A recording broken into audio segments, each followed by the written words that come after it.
How are you feeling? Good. Yeah? Are you ready? Yeah. Probably don't really know what you're getting into, do you? Yeah. Fucking around. Yeah. I'll take it so I make it. Nice. Essentially, yeah. So I'll do like a little intro deal and then I will just kind of start from there. And just speak like kind of towards it. You don't have to be like right up on it, but just kind of project a little bit if you Yeah. can. Yeah. Okay. Yep. No, not the terminal. Is it plugged in right or something?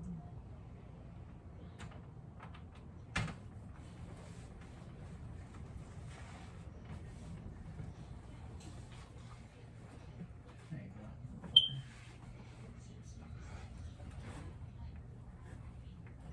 Okay,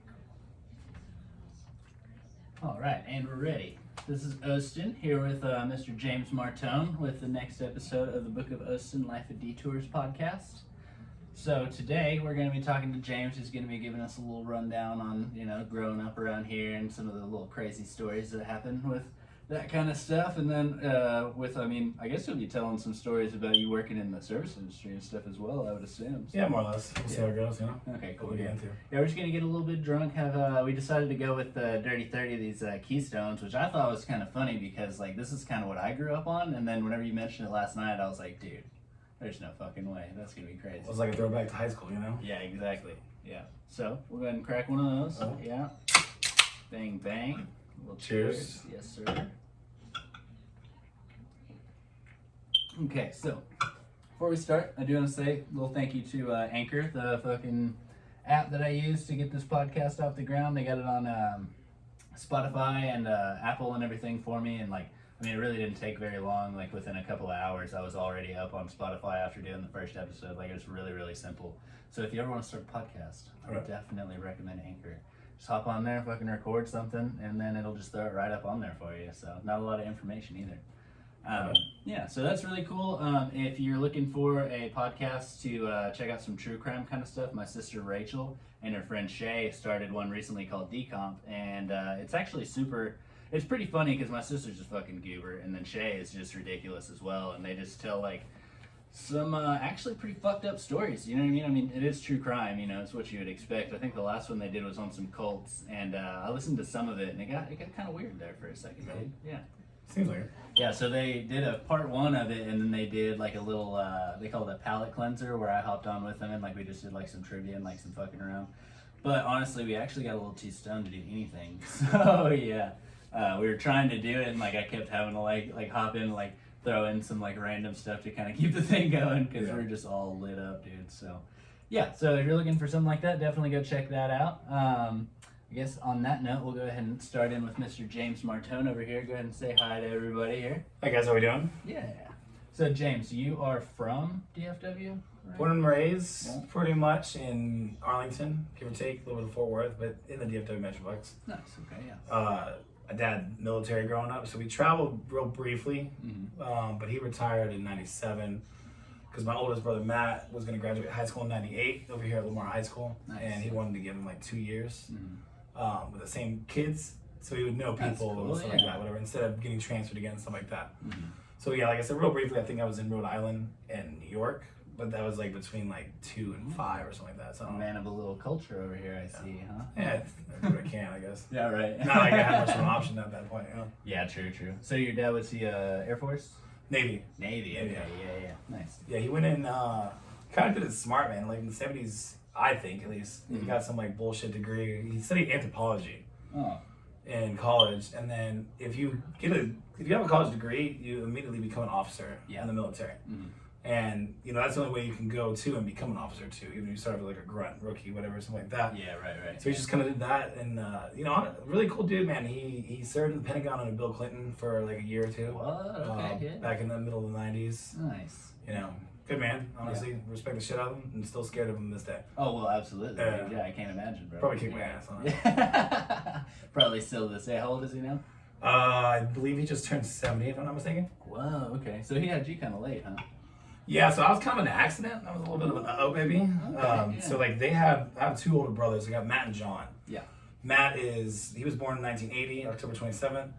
sorry, John, but he was born in April sometime in '83. I don't remember. I don't know the exact date.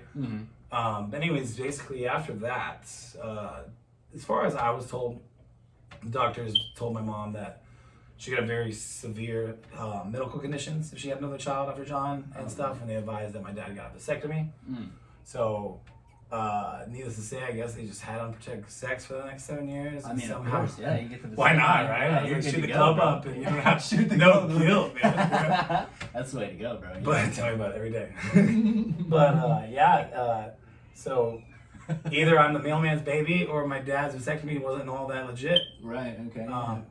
I'm not, obviously. I look like my older brother and we look like my mom, whatever. Yeah. Right. Yeah. But anyways, long story short, I'll say is that my mom had me, and fortunately enough, other than just normal health issues and stuff like that, nothing bad happened by giving childbirth to me. Was she a little older? Like, she was. I came up with the age the other day. I can't remember. So like I'm 30. is it weird? Like I don't know my mom's age. Like I think my mom's a year older. So I actually want to say that she's 70. Okay. And my dad would be 69. Gotcha. So let's say my mom is 70. I'm sure they just turned. They had both of their birthdays in January. Okay. So me being 31 minus that from 70. So my mom was like 49 when she had me. Well, okay. So definitely on the later side. Yeah. So that's one of those, like, they had to kind of keep an eye on everything, make sure you came out with all your fingers and toes and shit. Yeah, I actually have web toes. Do you really? Both my feet, two of the toes are webbed a little bit. What? Nothing too crazy. Nice. Helps me swim a little bit more. I was about to say, little dude, Michael Phelps action there. Hey, You know? turn up. Nice. Yeah, for sure. Hell yeah. So you, so whenever you went to New York and, was it Rhode Island, you said? So actually, no, I don't think it wasn't Rhode Island. I was actually conceived in Rhode Island and then birthed here. And interesting story. I was born on the Navy base here out in Fort Worth, Carswell. But the hospital now is a women's penitentiary. Oh, cool. So people ask me where I was born. I tell them my mom served some hard times. She roughed up a couple people, and then gave birth to me in the prison. So nice. Okay, add a little street cred to my name. Oh well, you kind of have to. Yeah. I mean, you're super white. You know, you grew up here. You know. I mean, I'm rolling. I'm trying to do what I can. Yeah, you got to get it where you can get it. Bro. Get it where you can. Get it where you can. So Dad was he in the military? So your brother, like, it was right whenever he graduated. So he would have retired in like '96 or So something. he retired in '97. So that means he graduated in '98 from Lamar here in Arlington. So he was a junior. He retired, and then he actually went to be a pilot instructor for American Airlines after that. So your dad, he was a pilot in the Navy? He flew F-14s in the Navies. He did a couple tours and stuff like that. Aircraft tours, because aircraft carrier tours, blah, blah, blah. Yeah. And I do remember asking him one question when I was younger, and I was like, I'll say this too. God forbid anything bad happens to him at that day. But one of the stories that always sticks particularly with me, I think I was like 10, and I was just like, hey, Dad, I was like, were you ever in any wars or anything? And he's like, well, son, has there ever been a battle in Fort Worth? And I was like, no. He's like, well, was there ever a battle in Dallas? And I was like, no. And he's like, well, I did my job then. There you go. Nice. And I was like, all right. Yeah.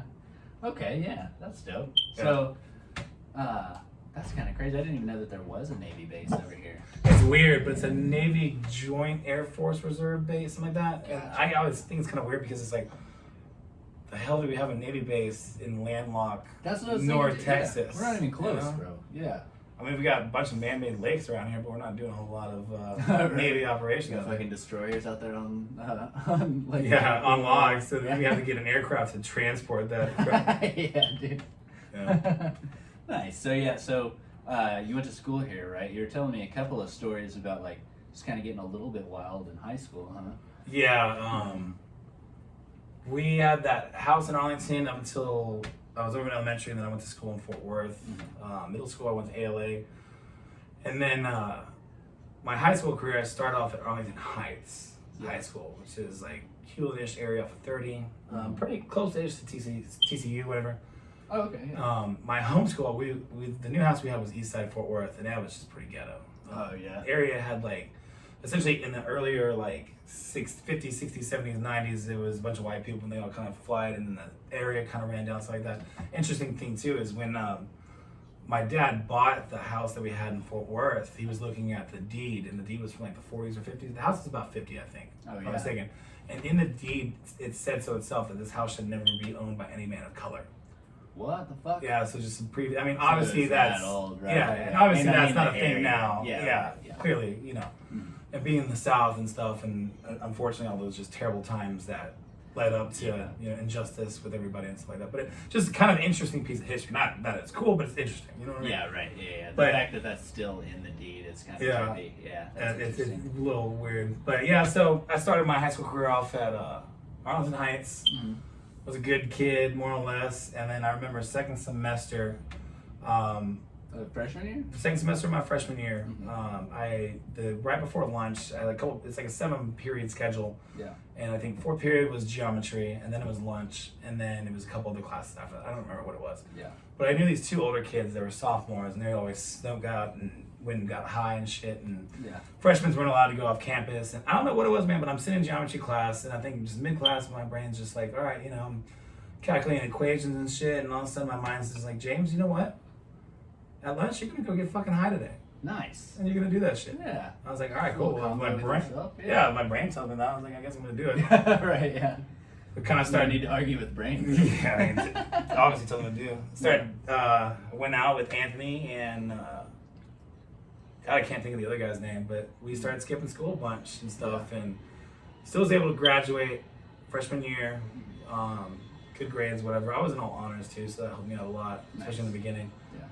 But then sophomore year started, and at the beginning of that, Anthony, the same guy that got me high for the first time, he got his girlfriend pregnant over the summer. He's a junior? Yeah, he's a junior now at this point, and she's pregnant, but not. She hasn't given birth yet. And I just felt kind of bad for him and stuff at the beginning of the, beginning of the school year. So we just literally skipped a lot because I mean he's a fucking junior and he's got a kid on the way. He doesn't know what he's doing for himself, and I don't even think they were gonna be together even at that point. Oh shit! Yeah. I think it was just kind of one of those things. So I felt like bad. a Juno situation. Yeah. I felt bad all the time. So we would just skip a lot. And one day in particular, we were skipping school, and he was like, "Hey man, you gonna get high and look at monkeys?" And I was like, "Sure." So we skipped school to go to the zoo. Fuck yeah. We parked our car in the back, and we went to the Fort Worth Zoo. And we went to this little bushed area, and we walk in there. We start rolling a joint, and I guess the security cop who was patrolling the complex saw us just walking through the bushes. Yeah. Like 1 o'clock in the That afternoon. doesn't seem weird. All of a sudden, comes up and catches us. Fortunately, I didn't get arrested, but my buddy who did have the weed did. Oh damn it. Anthony and I got sent back to school. We got suspended. My parents found out about all this. Yeah. They pulled me out of Heights and put me into a private school. They gave me an option to pick which one. I picked Oak Ridge. Okay. It's funny story is that thing I actually met Chrissy, who I worked with. Chrissy. Chrissy Scott or whatever. I remember her. Yeah. Okay. Yeah. And, I mean, we didn't even know about each other until we started working with each other. We're like, you went to Oak Ridge? I went to Oak Ridge, like for a brief time. That's a trip. Yeah. Well, I guess small world around here. Yeah. But yeah. But they were trying to save me at that point, I guess, essentially. Yeah. Well, you were a little stoner degenerate, bro. I was fucking up, man. I had this one of my friends, a big fucking stoner. One time he told me, I was telling him all these stories, and he was like, dude, you abused your smoking privileges. What? And it kind of hit home a little bit. I was like, damn, you might be right, because I'm just doing stupid shit. Oh, well, yeah. You said you abused your smoking privilege? Because I was smoking too much and making dumb decisions, essentially. Oh, okay, right, yeah. So he's just saying, like, if you're gonna do it, be smart about it. Yeah. Kind of a deal. Yeah, but It kind of hit home. Crazy. Because, I mean, just my sophomore year alone, I went to, I think, 4 or 5 different high schools. Oh, wow, okay, yeah. So I started at Heights, went to Oak Ridge, made it up to spring break, and then I had these stupid little freshmen that wanted me to buy them weed or something like that. Mm-hmm. So right before spring break started, they kept annoying me. I was like, all right, cool, give me $20. Yeah. I took the $20 home so I could buy some weed and smoke and have a good spring break myself. Nice. Come back, Snitch. they start hitting me up. They're like, where's the weed, blah, blah, blah. So I bought some, at the time, some Reggie. Yeah. Because you can get like, a couple grams of that. Oh, yeah. For So I sold them yeah. for $20. So I sold them a gram and said it was Dro. Mm-hmm. And these dumb little fucking freshmen decide to roll a joint and smoke it in the men's locker room. And it's the private school that the men's locker room is also attached to the cafeteria. Oh, nice, yeah. And it's also a small private school, Mm-hmm. so everybody knows everybody more or less. You can't just get away and blend with the masses. Yeah. And what made it even worse was that they had the weed, but they had no lighter. So they went around on campus asking everybody for a lighter. Like, what the fuck do you need a lighter for? So it was just obvious to put two and two together. And so, to this day, I don't care. I get it because they're young and dumb. We're all just kids. But anyways, basically, they got caught. They got busted. The next day, they're in, the principal's office. They're asking what the hell. And they're like, oh, well, James sold it to me. Fuck.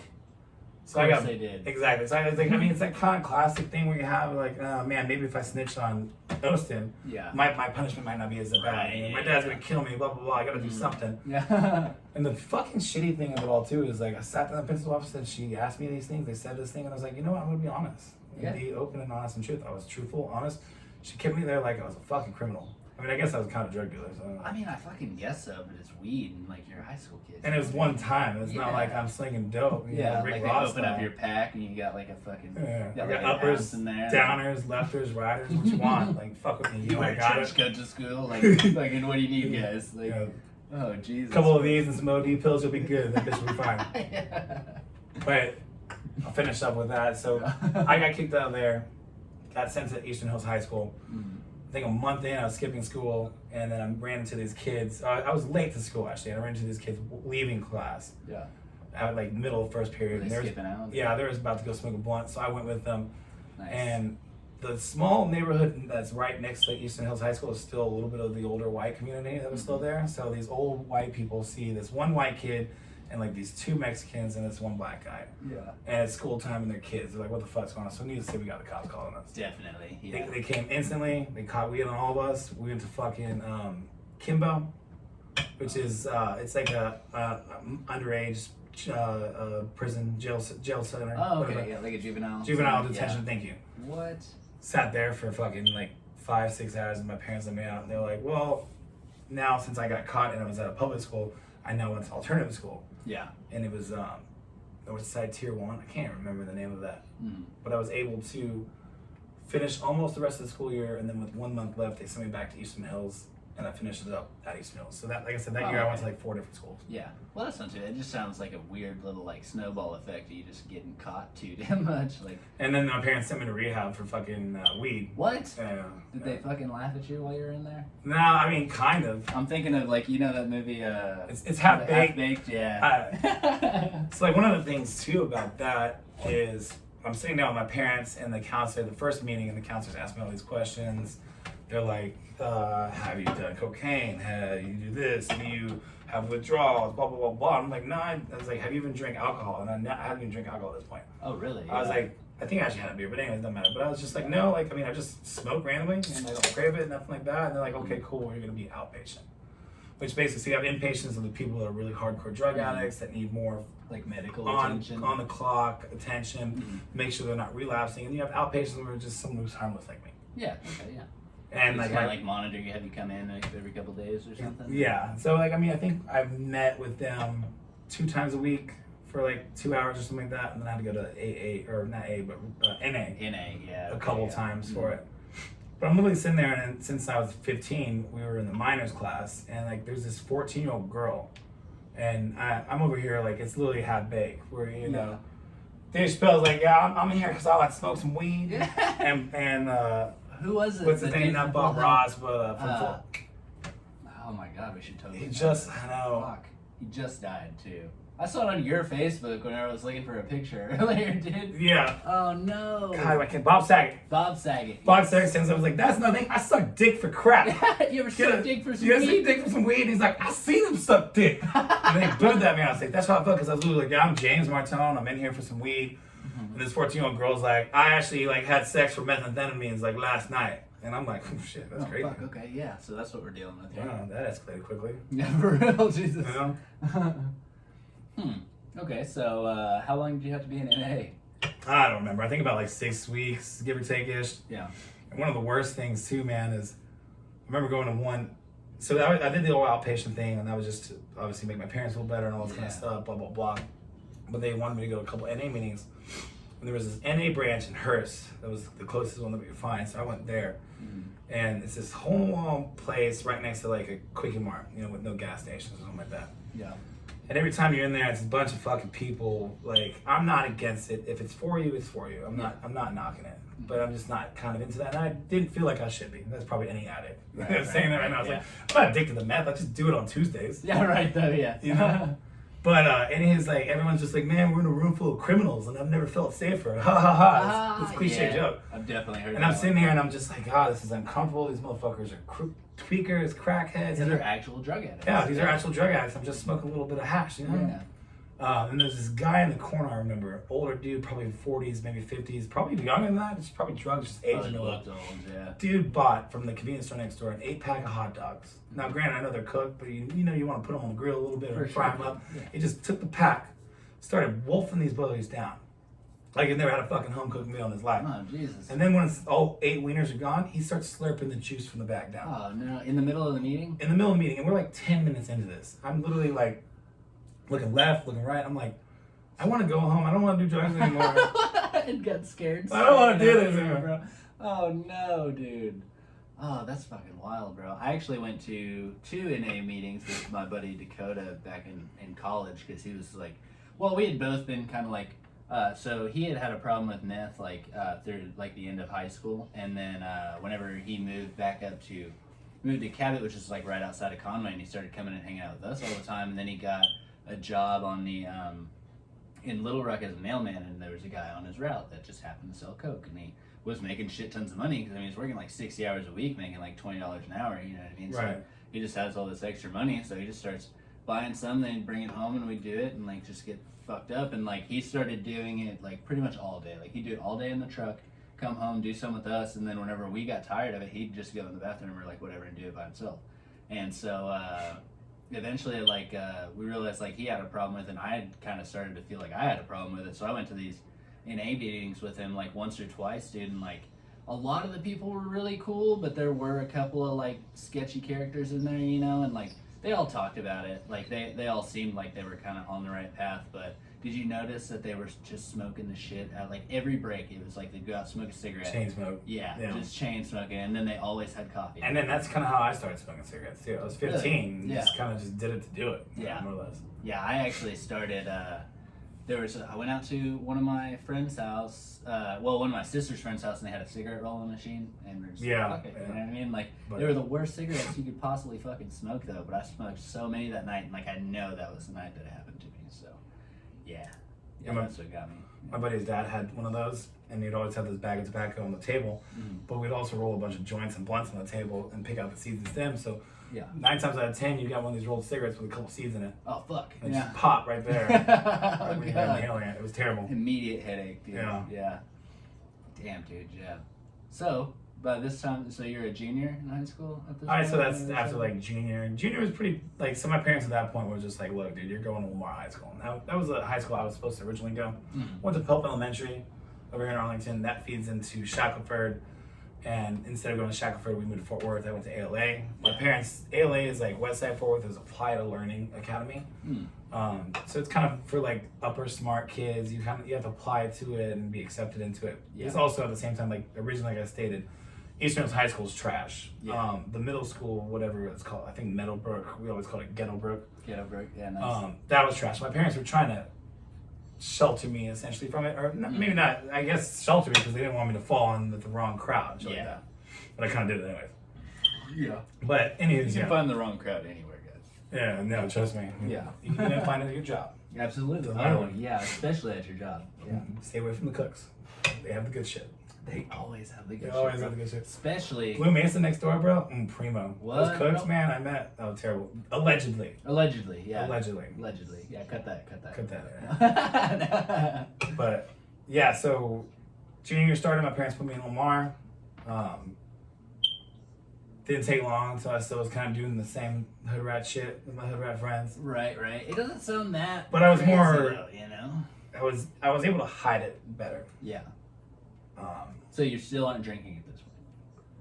no, not really. I think freshman year, or it's not freshman, junior year was kind of just figuring out, getting to a new situation, new school kind of stuff.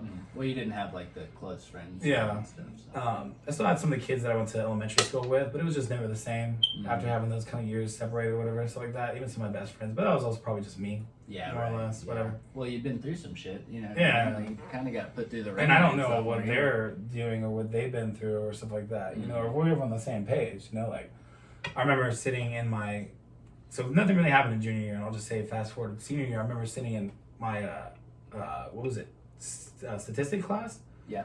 And that year in particular, they found out that Michael Phelps is an amazing swimmer with all these gold medals.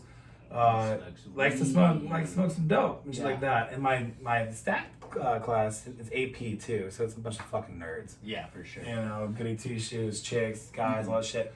Anyways, he was like, man, you guys heard on the news the other day that Michael Phelps tested positive for weed. He's a doper, man. Oh and everyone's like, oh my god, that's terrible. And I'm like, oh fuck. Oh shit. God, that's so awful. Man. What a fucking no. What a no. loser. That's right. God. I can't wait to get on this. I can't wait to smoke that blunt that I have in my backpack right now. Oh, Jesus. So were you in all the AP classes, or was it just the school that you were like? That's how it kind of went. I was always honored gifted classes since I think like 4th or 5th grade or something like that. Yeah. Well, you have a very good vocabulary, and like anytime I talk to you about a topic, you have something to say. You know what I mean? So I like to think that you're pretty intelligent. I got a little swagger behind it sometimes. Absolutely. You know? Most of the time you fake it till you make it, but it still works. But you still have your street cred, but you know you're still a smart guy. You know what I mean? You know, I'm a hood in the streets and a freak in the sheets, I guess, or something. I don't know. Something like that. But that's not where I was trying to get at. Yeah. Maybe I apologize. He can still help you with your homework, okay? Yes, That's what he's trying to get at there. And I will punch you at the same time for being a nerd. Yeah. There you go, yeah. Yeah, man, high school was interesting, and that's kind of why I wanted to like touch back, because when I did start drinking, you know, you're like, man, I went to a couple high school parties. I think the summer of becoming a senior, and then throughout senior year, obviously. Yeah. You're like, how can you be cool at this party? How are you gonna like find the awesome people? Yeah. How are you gonna stand out? How are you gonna stand out? Yeah. Also, how are you gonna get drunk and experiment and do stupid shit? There you go. Yeah. It's even more than we're already doing. Well, you got $20, you got 30 fucking beers. Yeah. You got dirty 30. That's exactly what we got right here. That's what we're going on. $20. And I mean, you walk into a high school party with the dirty 30 in your hand, it don't matter. Like, honestly, I hate this beer, but I drank it so much growing up. Dude, yeah. It's great. But like, when you walk in a high school party with a dirty 30, and you got next up on fucking beer pong table, you're dibs, man. I mean, you're basically like, deserve a blowjob at that point. Or Oh, something, hell yeah, bro. You brought the goods, bro. Yeah. Yeah. Not that happened. That never happened. No, not at all, yeah. But so that's kind of like one of those things, man. I'll tell you. Here, hold on. I gotta let this cat in. She's over there scratching and shit, bro. Shut your little ass up again now. Shut up, Keisha. Keisha. No, I'll tell you, one of the bad times that I probably being white and I got lucky, I can only assume was leaving a high school party, and I had a Chrysler Sebring 2005 convertible. Oh, nice. Okay, yeah. It was cool. Oh man, The little two-door one? yeah, Yeah. it was two-door. It was nice, man. Side story, I'll tell you real quick. My dad, I think, loved my brothers more, but they're dumbasses. My dad gave my brother Matt a 1971 red Mustang. He did not treat it. He treated it like shit, whatever it was. My brother John got a 68 yellow Mustang. What? Fastback. Beautiful shit. Ah. Damns the shit out of it. So my dad gives me a 2005 Sebring. I was like, thanks a lot. Fuck around. No offense, Dad. I love it.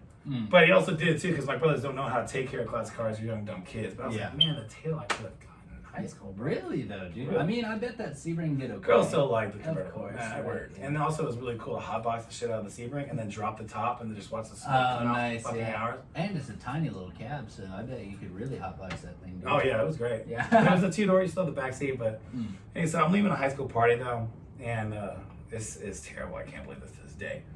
I've got like maybe, you know how you have the dirty 30 pack, you got like what, 15 beers on the bottom, that little white slip, and then another 15 on top, and then the handle. Got the top rack. I think I've got probably like 8 or 9 left in it, and I have it behind my passenger seat, and I have the seat kind of bent low, so you can't really see it that much. But it's an open container. Yeah. I mean, the box is open, excuse me. Yes, yeah. There is no actual physical beer open, but also, mind you, at this point, I am 17.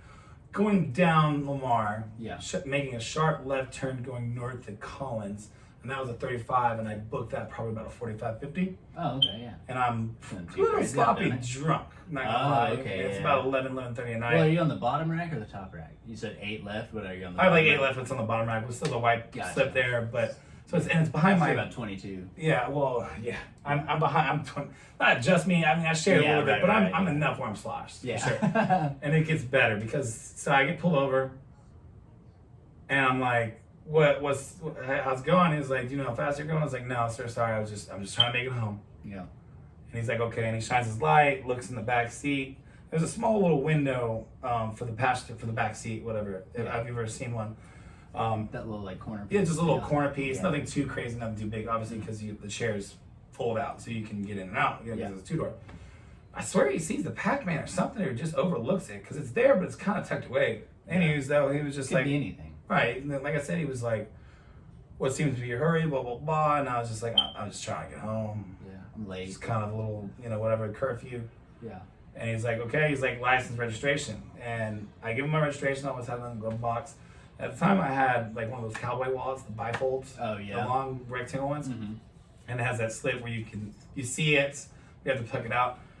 So I'm trying to get my ID out of my my wallet, and I just can't, for the life of me, take my fucking driver's license out. Oh, God. I'm fumbling with this for a good minute, just staring at it. Nervous. Yeah, I'm nervous. I'm and shit, probably. intoxicated, fumbling with this for a good minute. So I finally put my wallet out the window. I was like, "Sir, I can't get my ID out. Can you get it for me?" Mm-hmm. He was like, "No, you have to do that yourself." I was like, "Fuck!" I finally fidgeted with it, gave it to him. Mm-hmm. Goes back, and I forgot I was smoking a cigarette too at the time, and I'm 17. Nice. Oh wait, hold on. This thing. Hold up. All right, so we timed out for a second, but so go back maybe 15 seconds there. Yeah. Officer pulls me over, asks me for my driver's license registration. I give him my registration. I have one of those cowboy wallets that bifolds that are rectangle long shaped, and I'm trying to get my driver's license out, and I'm smoking a cigarette too at the same time, and I'm 17. Yeah. And I'm trying to get my driver's license out, and I just can't, for the life of me, get it out of my wallet. So stupidly enough, I hand him my wallet and ask him if he can get my own driver's license out for me. Yeah. Officer was just like, "No, man, you have to do that yourself." So I was like, "Fuck, what do I do?" I finally fidgeted enough where I got the driver's license out, gave it to him. He disappears for a little bit. I throw the cigarette out. He comes back, writes me up a speeding ticket. That was it. Lets you on your way. And the fact that I was intoxicated, I had beer behind me. Yeah. I was smoking a cigarette, that was clear as day. Yeah, right. Didn't say it because he had my driver's license. He knows you're 17. And he handed me a speeding ticket, and I asked him, I was like, "How much is this ticket?" And he was just like, "It says it on there." I look at it, it's so blurry as shit. I'm like, "Oh, fuck." Oh, God, yeah. So I put it in my glove box, and I'm just like, "I'll check it in the morning." And he's like, "You have a good day." And I was like, "You too." Yeah, have a good All night, right. officer. Yeah, cool. Later, bro. Later, bro. Made it home, and I was like, "Fuck, I gotta get away from that shit." Whoa. How much was the ticket? Oh, man, it was like 200 or something. What the fuck? Yeah, it was rough. Where were you going? 10, I think it was 45, 50 and a 35. I think at least about maybe 50 and a 35. Yeah, okay, yeah. 15 over is a real bitch. Yeah. It jumps up pretty quick right there, yeah. Damn, dude, that sucks. There's a couple Keystone stories, man, I'll tell you. But the Keystone stories, Yeah. they'll fucking get you, bro. Yeah. Yeah, like I was telling you last night, so back in high school, so I lived in Mena, which is a dry county in Polk County, and we're only 15 minutes from the Oklahoma border, and on every part of the border basically is a beer store. And so we would drive 15 minutes. We'd take somebody that was 21 or somebody that looked 21 most of the time usually worked, and you could buy this beer, but you could get the Keystone, and it was a little bit marked up, so it was $23 or something like that for a 30 pack or whatever, and it was 3.2%. So I was drinking those all through high school, and I thought I could fucking put down some beer, dude. Because I mean, at 3.2%, you could finish off 15 of those easy. Right. You know what I mean? And then moved off to college, and I started drinking I remember the first time I got a 30 pack of Budweiser. That was actually 4 point or 5% or whatever. Yeah. And I got so fucking drunk off a 6-pack or something. I just fell asleep, dude. And I had to kind of take it easy from there on, dude. Yeah. But back in high school, dude, you're just sitting there pounding them. And I mean, you're playing beer pong with them and shit, which is actually kind of nice because you can play for way longer, you know what I mean? Yeah. And we used to do beer in the cups, which is fucking disgusting, you know what I mean? But that's how we did shit back in high school. Didn't know any better. Dude, Lamar high school parties were trash, man. Oh, yeah? They were the worst. They were fun, obviously, because we were just a bunch of young, dumb kids. Yeah. But these motherfuckers, I would never throw a party at my house with my parents for out of time. Because, that was the cliche thing you would always do, obviously, something like that. Yeah. These fucking kids are so, kids just in general, but these motherfuckers are so disrespectful.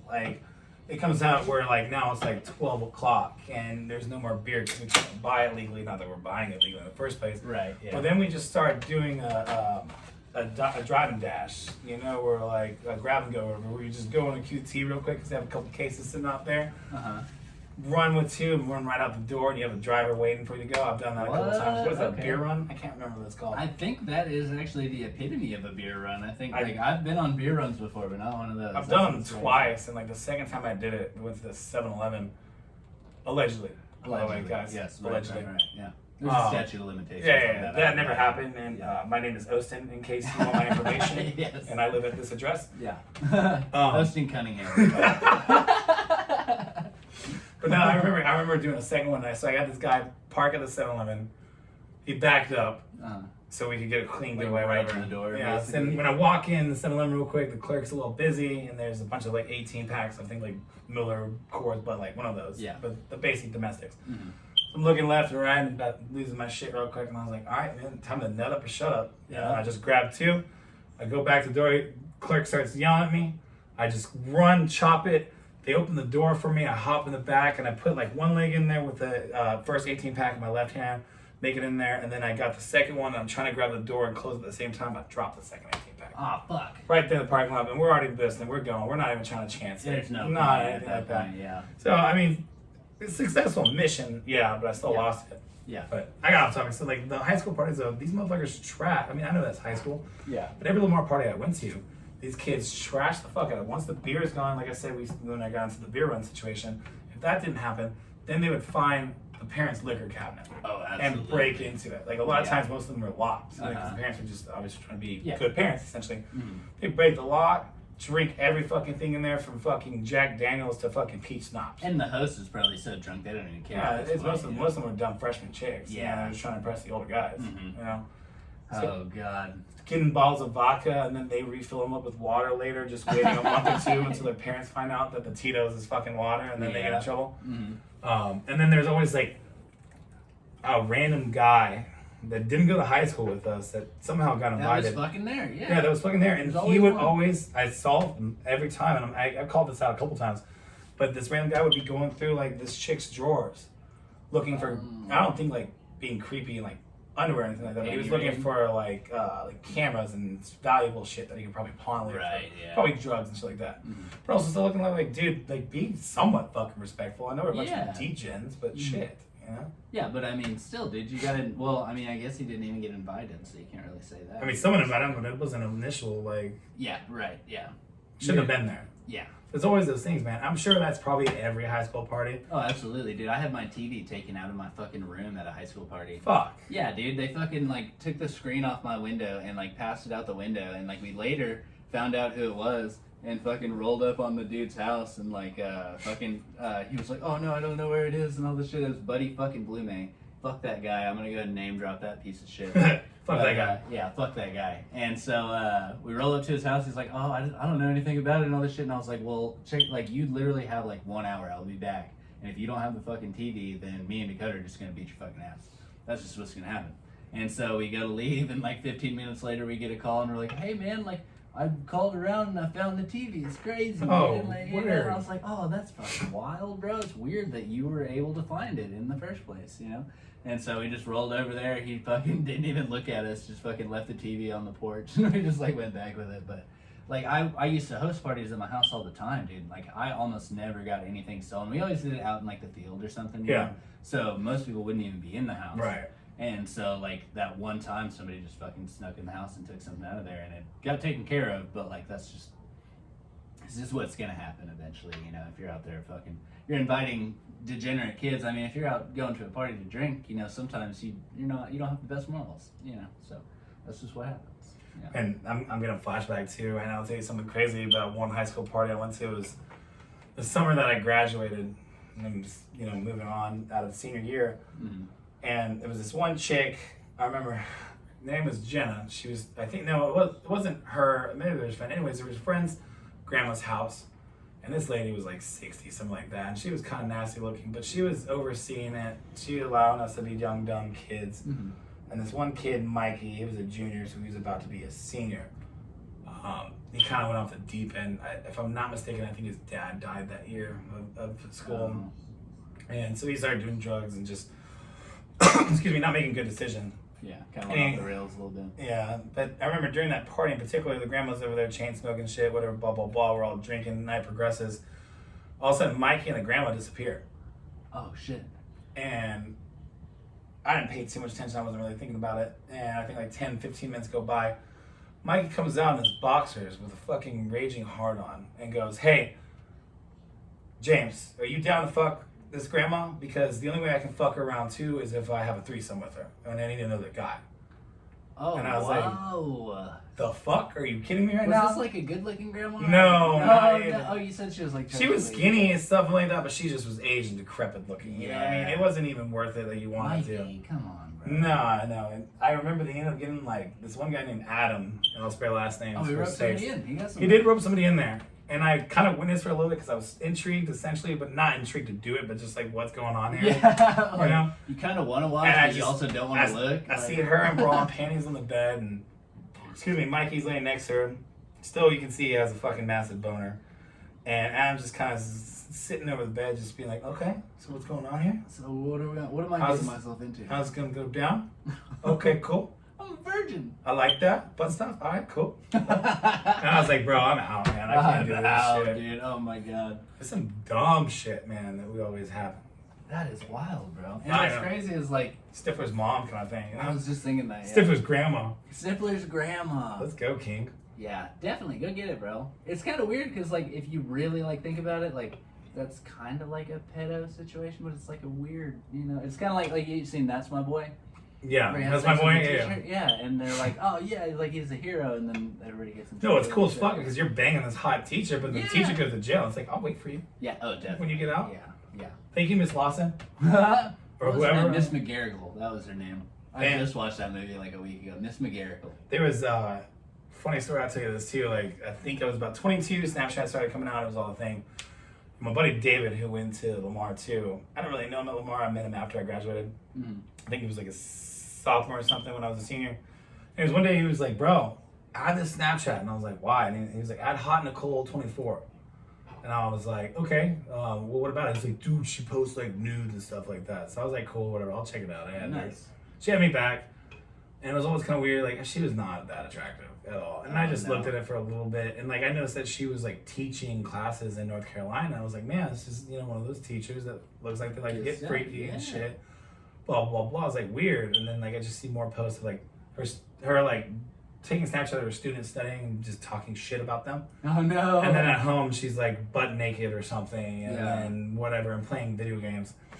Well, anyways, I guess like a year or two later, Facebook started that like Facebook memory thing, Mm-hmm. where it's like on this day 10 years Yeah. ago you posted this. I fucking hate those, bro. Some of them really suck. Seeing some of my early adolescence in high school, Oh man. Yeah. I would fucking quote like Lil Wayne songs. I'm like, God, who And are you, bro? I remember I would post like some deep shit, like, oh man, I can't do it today, and all this stuff, or like have some like weird little like poem or some shit that I had written. I'm just like, dude, what the fuck are you doing, bro? Or it'd be like, oh, I fucking love Presley, or I fucking like some random shit like that, you know? Yeah. See something really stupid. So yeah, this was my birthday. I'm not sure what year it was, but I get, hey, look back at all these people that said happy birthday to you. So I think I was just bored. So I was like, cool, let's just scroll it back and Yeah. see all these previous years. Mm-hmm.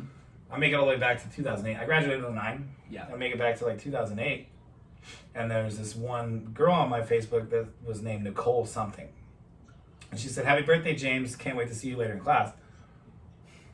And I was like, okay, what? That's weird. So I clicked on her profile. Uh-huh. And I started looking at her pictures. And I'm like, holy shit, that's Hot Nicole 24. Hey, yeah. I'm like, what the She fuck? remembered you, bro. I was like, what is this? So I never talked to this girl a day in my life on Snapchat. Yeah. Nothing. But ever since I saw that, I literally went to Snapchat, opened it up, messaged her. I said, "Hey, did you go to my high school?" She said, "No, I taught there." Oh shit. I was like, the fuck? I could have sex with my teacher? Damn. Ah. Every childhood fantasy, you know? Well, you said she wasn't too attractive, but She wasn't. Was That's like, probably why teacher she hot, wasn't though? memorable. No, she was not at all. No. Okay. I wouldn't have. For the record, I wouldn't have. Honestly. Okay. Yeah. Miss Elrod, though, that was a whole other Miss story. Elrod, what's up, baby? Yeah. Yeah. There's always one at the high school that like you're like, why are you even a teacher? Like you knew. Like, yeah.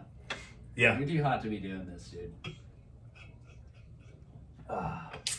My Lord, grant me the serenity to not fuck my teacher. Oh man. Oh, shit. Yeah. That's wild. But okay, so Made it through high school. You graduated in 09, you said? Yeah. Right? Okay, so kind of got into like a little bit of the party scene, like towards the end of it, right? Yeah. Yeah. And then, so were you working at this point, or like were you still kind of like chilling, like staying at your parents' house or whatever? Yeah. I started originally at 15 doing refereeing and scorekeeping. That was only like a Saturday thing. For what sport? Volleyball, basketball, baseball a little bit. It was like $20 an hour. It wasn't a bad gig. It was really easy. Yeah.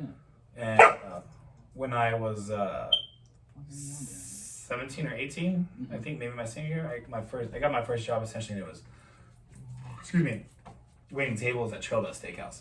At where? Trail Dust Steakhouse. Oh, Trail Dust? Which is now The Rock.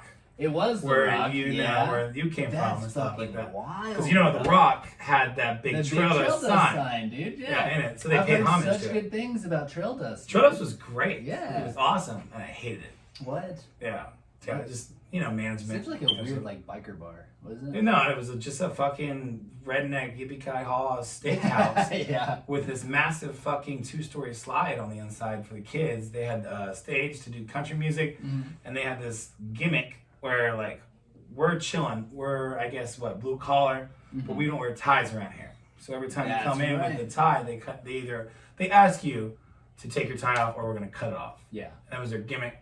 They would cut your tie off and then give you a card, like a business card. You write your name on it, blah, blah, blah, date. Yeah. And then they stapled it somewhere on the wall. That's dope. Yeah. I do remember them telling me that story too. Yeah. It was cool. That was the first job I got whenever I came to DFW, actually. Was the Rock at that point, but they had the big Trail Dust sign.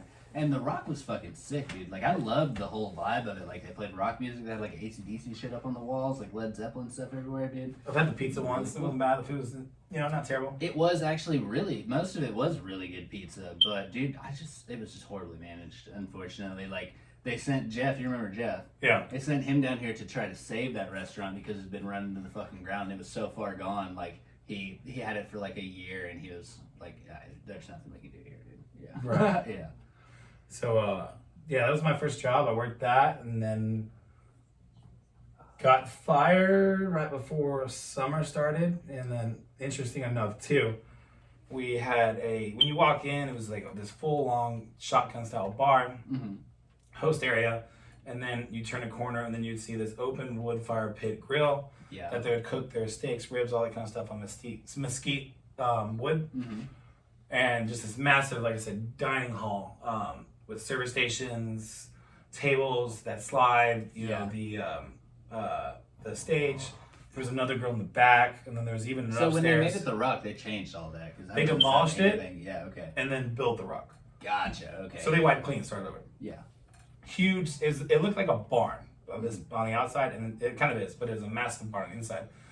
But back to the high school party stage, I remember that sometimes... sorry, George. Sorry, George. Sorry, much luck. So, it was like, when you walk in, like I said, you have that shotgun style bar, you have the host stand, and then you have like the waiting area, and then the massive hall after that, where you would sit down and get your, dinner, lunch, whatever time of the day it is. Right. But right by that was that wood fire grill with glass windows, so you could literally keep tabs on your steak if you wanted to. There you go. And then right around to the corner was the liquor cabinet, and then the woodshed. And we used to smoke cigarettes in the woodshed. That was our broke area. And so, one day, someone didn't put a cigarette out and almost caused a small fire. Oh, fuck. You get that wood going, dude. Wood It's going to take the whole place down, dude. Yeah. So, I remember one day I was like, man, we got this party to go to on Friday, Saturday night. I can't remember what it was. And I had to work. I think it was Saturday night. I had to work Friday night. And I was talking with my buddy Sean. And I was like, we got to get some liquor, bro. We got to outdo ourselves. How are we going to do this? Oh, shit. And I remember that every now and then, occasionally, they would count the liquor in the liquor cabinet, but not lock it back. Yeah. And at the grill station, the open grill station, there was this Hispanic cook named Eric, cool ass dude. Yeah. You could literally look at the cabinet. You could see it as far as it goes. And then when you go to the woodshed, it was this big fence, but imagine with a little hole in the bottom for breathing and a hole in the top for breathing. So I told Eric, I was like, man, I'm going to steal some bottles. Yeah. And the cameras that they have are all fake. Nice. Yeah. So I already know that for being an employee there. So I was like, I'll tell you what. I was like, what bottle do you want if you can keep a lookout for me? And just yell, scream, something crazy. I'll get the fuck out of there real quick. Yeah. He's like, I want a bottle of Grey Goose. I was like, Nice. all right, cool, bet. Yeah. What were you going for? I just kind of took whatever. I got Jack for sure. Yeah, of course. Always my one go-to. I think everyone's go-to. I got a bottle of Jaeger. got a bottle of Goose. Yeah. And another bottle of vodka, I can't remember. Mm-hmm. And I had Sean waiting on the outside of the woodshed. And when I had all 4 bottles in me, I yelled out his name real quick, kind of, well, not yelled, but like whispered. And he's up there, and I slid him underneath that little hole in the bottom. Nice. Yeah. Gave it to him. Mm-hmm. He put those in my car, and then he dispersed. Yeah. Later, we closed, we were blah, blah, blah. Eric met me by my car. I gave him his bottle, and then the next night, man, I had a great fucking time in high school. I bet you did, dude. Yeah. Hell yeah. You roll in, you look like a fucking badass, bro. Surprising, not Nobody surprising ever at brings all. Good bottles. Oh, no, especially not that young. Yeah. Not surprising at all, though. The liquor cabinet was locked after that. Oh, of course. Yeah, Yeah. yeah. Did they ever find out No, what happened? not at all. Oh, okay. And the company doesn't exist anymore, so go fuck you. Yeah. Yeah. Fuck you, Trail does. But also, it sounded like a really cool place. You know what I mean? It was, honestly. Yeah. I would still go to this day. Mhm. They had this one steak that was 50 ounce. It was called 50 ounce steak. T-bone was called the bull shipper. The bullshit. Yeah, that's literally what it was. It was interesting. Mm. Bro, these Keystones go down so smooth. It's Actually, like water at this point. Dude. Oh no, we're in trouble. I'm getting high school flashbacks. I swear to God. It's just mine doesn't have a ball in it. Do you need another one? You okay? No, I'm good right now. I just tapped this one. Nice. I'm going through these a little bit too easy, unfortunately. Well, I mean, not unfortunately. That's kind of what we're here for, really. No, that's the point. That's two dudes having fun, man. Yeah. So that's what I told him last night. I was like, so the point of the podcast is not to get drunk, but it's kind of like a byproduct of it. Like, we are going to get drunk, but like, I mean, it's not, you know. Whatever happens, happens. Yeah, exactly. Yeah. I just want to hear these crazy stories. And I'd like to have a drink while I do it. You know what I mean? Yeah. I mean, this is just a cup of it. I mean, I'm barely leaving high school at this point. Yeah. And just I the sort of hood rat shit. Yeah. We got some stuff to talk about here, bro. I look at some of the shit that I did even in high school that I haven't touched upon.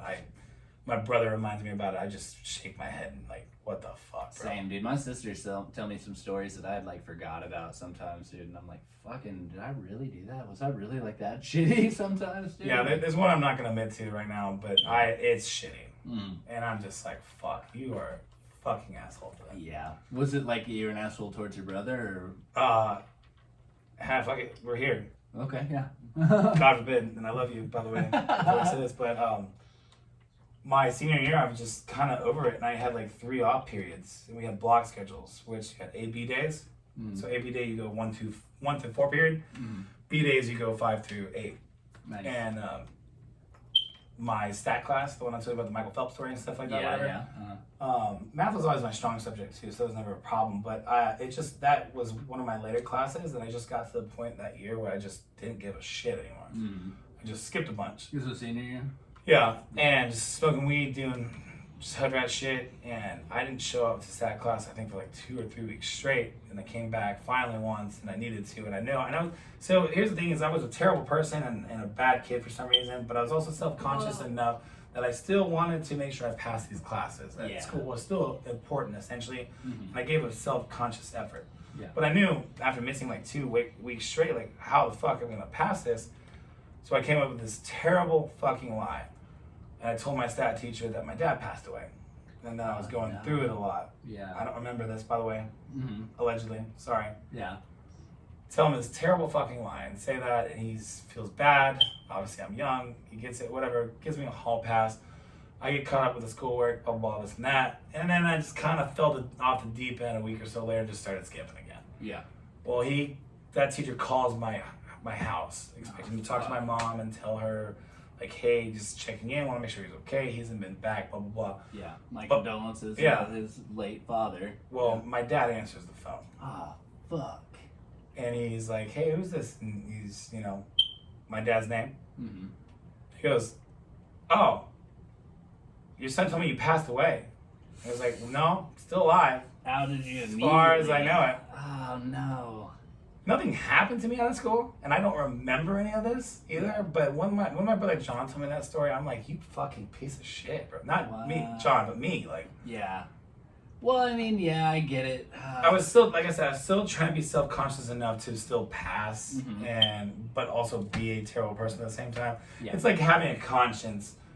But it's like you're using the devil on the shoulder. Robbing a bank, but then still being like, well, I'll donate half the money I stole to charity. Yeah, right. Yeah, you know what I mean? So it's just like, yeah, because I still need mine. Yeah. It was kind of one of those things. Wow. But Well, I mean, that's not. I mean, that does kind of suck. You know, that's kind of a. You know, that is a shitty thing to do. But I mean, you're a little kid, dude. Basically. I was just too busy getting fucked up. I mean, 17 or 18, bro. Like, I was a fucking still. Like, I can't believe that they let these motherfuckers vote and shit, dude. Like, I wouldn't recommend me voting and stuff like that whenever I was 18 or having any say in anything. You know what I mean? 'Cause I was a fucking idiot. You know, so like. Yeah, I did stupid shit. Like, I remember, so you were saying that was your 8th period class or 7th period? It was like the last period of the day. Yeah, so my last period was Spanish.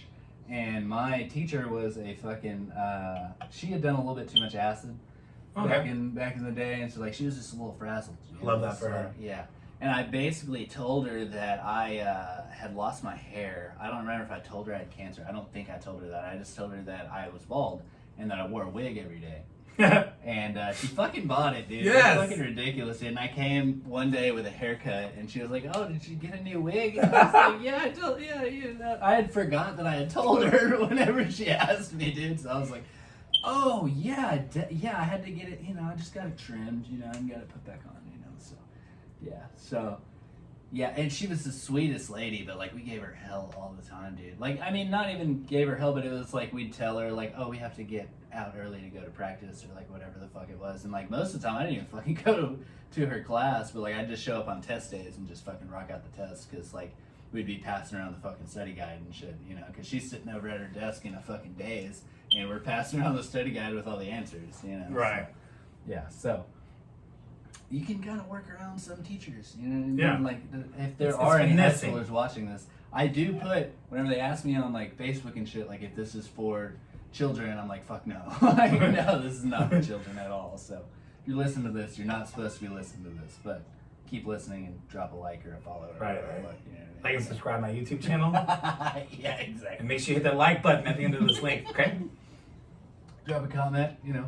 Let me know if your teacher believed whether or not you wore a wig every day. Yeah. I forgot, 8th grade, I had this teacher, we accidentally, I don't think it was necessarily us, but it happened while she was there. We gave her a fucking heart attack. What? She had to be carried away in an ambulance, whatever. So, this old black lady, she was really nice, but she was cross-eyed as fuck. Oh. And she was teaching history, I think, or something like that. I can't remember Sounds her name. like a history teacher, yeah. But she always thought my name was Steven, and the other guy in class who was Steven was James. Nice. And I would She's probably looking at you. Yeah, like, so she's looking at me, but not looking at me. Oh, no. And like, I mean, I remember, like, obviously you can't see this because it's a visual, but there was one time where I was just kind of talking. She was These like, guys can see it. she's like, I'm saying, you're James, that's Steven over there. Yeah. And she's like, Steven, stop talking. What I tell you, boy? And Steven's like, ma'am, I'm not talking. What I'm not talking. He's like, not you, you. You. Oh, no. And points way off in the fucking distance, like to the ceiling. We're like, man, what the fuck are you staring at? And I think it was actually that instance, and then shortly, a little after that, I don't remember the exact details, but then all of a sudden she's like, guys, clutches her chest. We're like, what the fuck's going on? She's like, I think I'm having a heart attack. We're like, fuck. Like, are you okay? Like, I immediately go outside. Like telling the class? Like, Yeah, like I immediately go outside and get the teacher across the hallway. Mm-hmm. He was like a tech teacher or something, whatever. Yeah. Excuse me, they called an ambulance. They sent her home. Well, to the hospital. Right. And then she never came back. Oh, really? Okay. Yeah. Was I don't think she later in died. years, or Yeah, was she was definitely yeah, old. she was a little. She was probably pushing late 50s, early 60s. And like I said, she was a nice little sweet lady, cross-eyed motherfucker. Yeah. It was so hard to Cross-eyed deal with fun. it in that class there, too. And then getting away with shit when I'm Steven but not Steven. Like, Yeah. and I was Like, send Steven to the principal's office. I'm like, I'm going Fuck to ruin him. this other kid's fucking life. Swear right to now. God, dude. Let's mark a J right here. Send Steven to the principal's Fuck it, office. no regrets, man. Not even a letter on that one. Not even a letter, yes. Alright, so we're coming up on the 30-minute mark, so I'm going to go ahead and stop this. Do you need to pee? Yeah, I'm about to. Okay. Alright, so stop it. Toss in a little, like, weird bleep there here in a minute and fucking get her going. I'm going to check this last one and make sure that I didn't fuck it up. And we're ready. This is Dustin here. Was it trash can? Set them up there with the rest of the cans. I'm going to recycle them.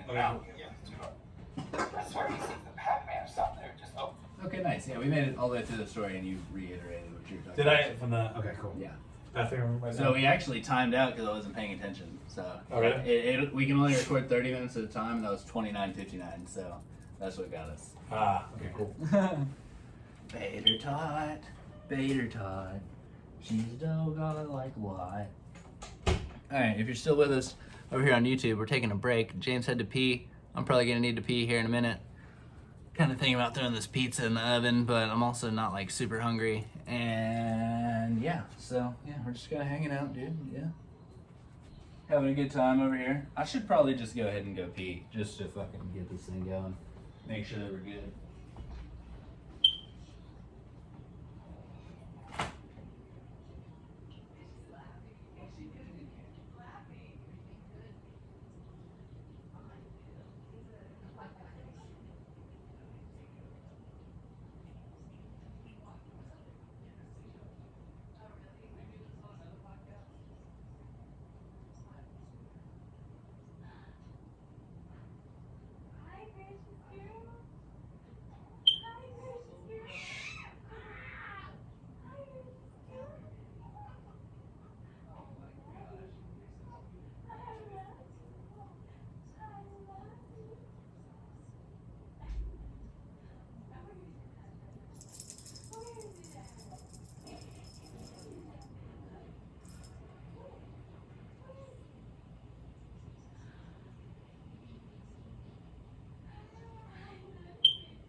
Alright, nice.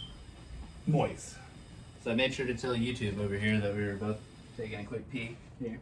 Yes. I was gonna say, I don't know if you tried these before, but if you need like a little nicotine kick, those are there for you. I appreciate it, man. Not just yet. Yeah, we're not quite there yet. Maybe not like for the first time.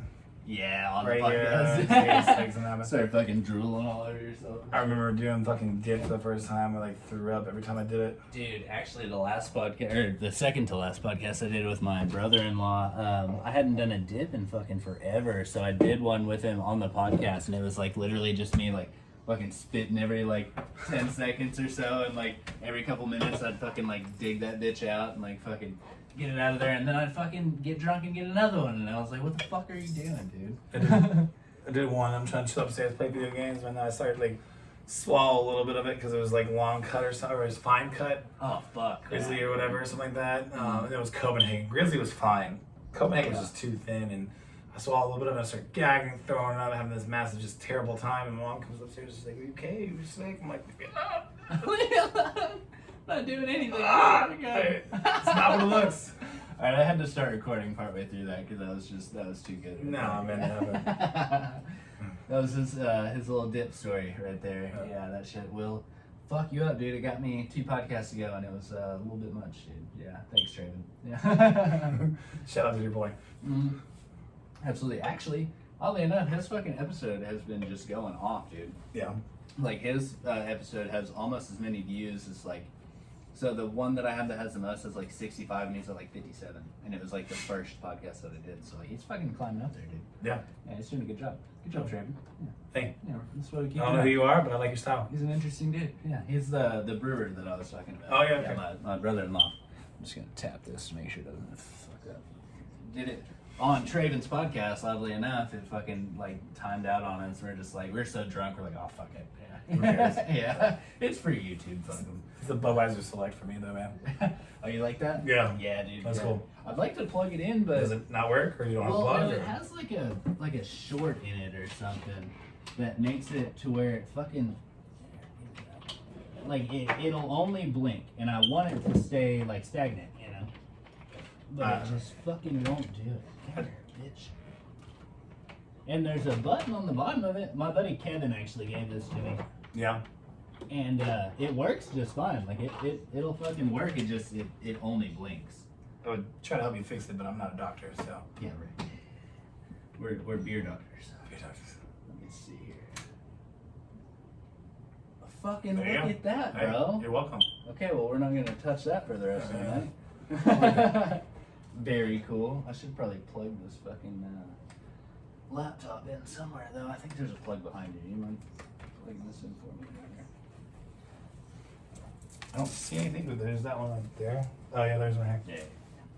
Let's do that. Okay, sorry. Technical difficulties, guys. I just got my fucking Budweiser thing to work, and I'm actually pretty excited about it. So, yeah, that's what we're gonna go with. It's a trap. It's a trip. Okay, cool. So I don't even know where we're at. We were talking about we were You're talking an about eighth grade teacher, a heart attack. But Yes. we're also trying to get on like crest of just shenanigans and slowly getting out of high school at this point, and transitioning of just being a hood rat, degen, Yeah. young kid. So what did you? What was your GPA when you graduated? Good question. Yes. Yeah. Oh, what? Yeah, I don't remember. Oh, really? Okay. Yeah. What was your ACT score? I didn't take the ACT, I took the SAT. Okay, yeah. And I don't even know the numbers on the SAT, honestly. I can't remember. I think the SAT, you get like fucking 200 points for just signing your name correctly. Yeah. And And you're I trying to get like 1,000? No, I think it's like 1,800 was the top score or something Yeah, like that. okay, I'm something not like that. 100%, I can't remember on this, but I do remember taking a couple of the PSATs and Right. to obviously practice for it, so you Mhm. get in college, whatever. And those were all like decent to mediocre. Okay, yeah. They were great, and then there was the essay portion, and I would always get like a 2, and 4 was the best one you got. Oh, really? So that time that I was actually supposed to take my SAT, I was actually supposed to take it at Arlington Heights, the school that I got kicked out of my sophomore year. And this is what my junior year.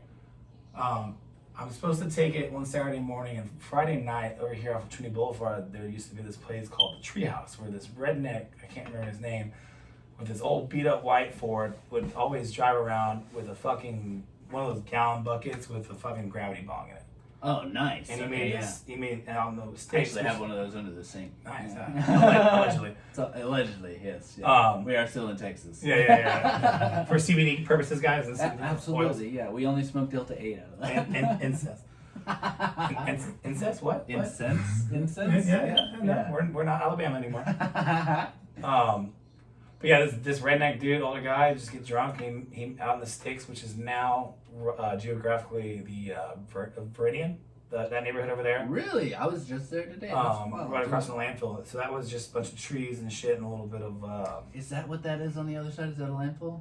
It's a landfill on the other side. You didn't know that with I that didn't know that. massive The like big- pyramid yeah. mound looking kind of I thing. was just wondering because they're building something up there. They're not. They're building a higher wall to retain all the trash. Oh, that's fucked up. We were literally just talking today about like I'm gonna go up there and fucking see what they're building. That's crazy. Okay. I mean, you can go. I don't want to go anymore. You want to check it out? I'll check it out with you tomorrow. Like, fuck Actually, it. that does sound kind of cool. Yeah. Let's just I can walk go up with this hill and see what that. happens. See what kind of treasures we find. So the place with the Viridian now was just trees, forests, like dirt trails. You just get, it was kind of redneck-ish a little bit, or I was hanging out with a bunch of fucking just rednecks. And we would just drive our trucks out there and shit. Yeah. And I had this little convertible Sebring piece of shit, so obviously I couldn't go out there. Yeah. Four-wheelers, all this Yeah, kind of right, stuff. buddy. Yeah. And they call it the treehouse because in this little open area around a bunch of trees, I can't remember his name, he made 2 tree houses with a zip line in between both of them. Oh, And then would gather a bunch of trees and twigs and brush in the middle of both of them, and would make this massive bonfire,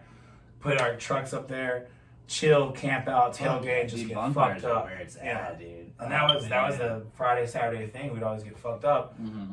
And I remember this one night in particular, it was Friday night, and I was up there, and my buddies left me for a little bit, and then this just nasty redneck chick comes up. She's like, "Hey, cutie, how are you?" Starts hitting on me, and I'm just like, shit. I have no way to get out of here.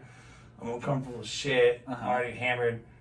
Finally, just break away. My buddies come back, and I was like, "Cool, we gotta take me back to my car." So we go back to the start. I get in my car, dip out, go home, hammer shit. Wake up the next morning to take my SAT.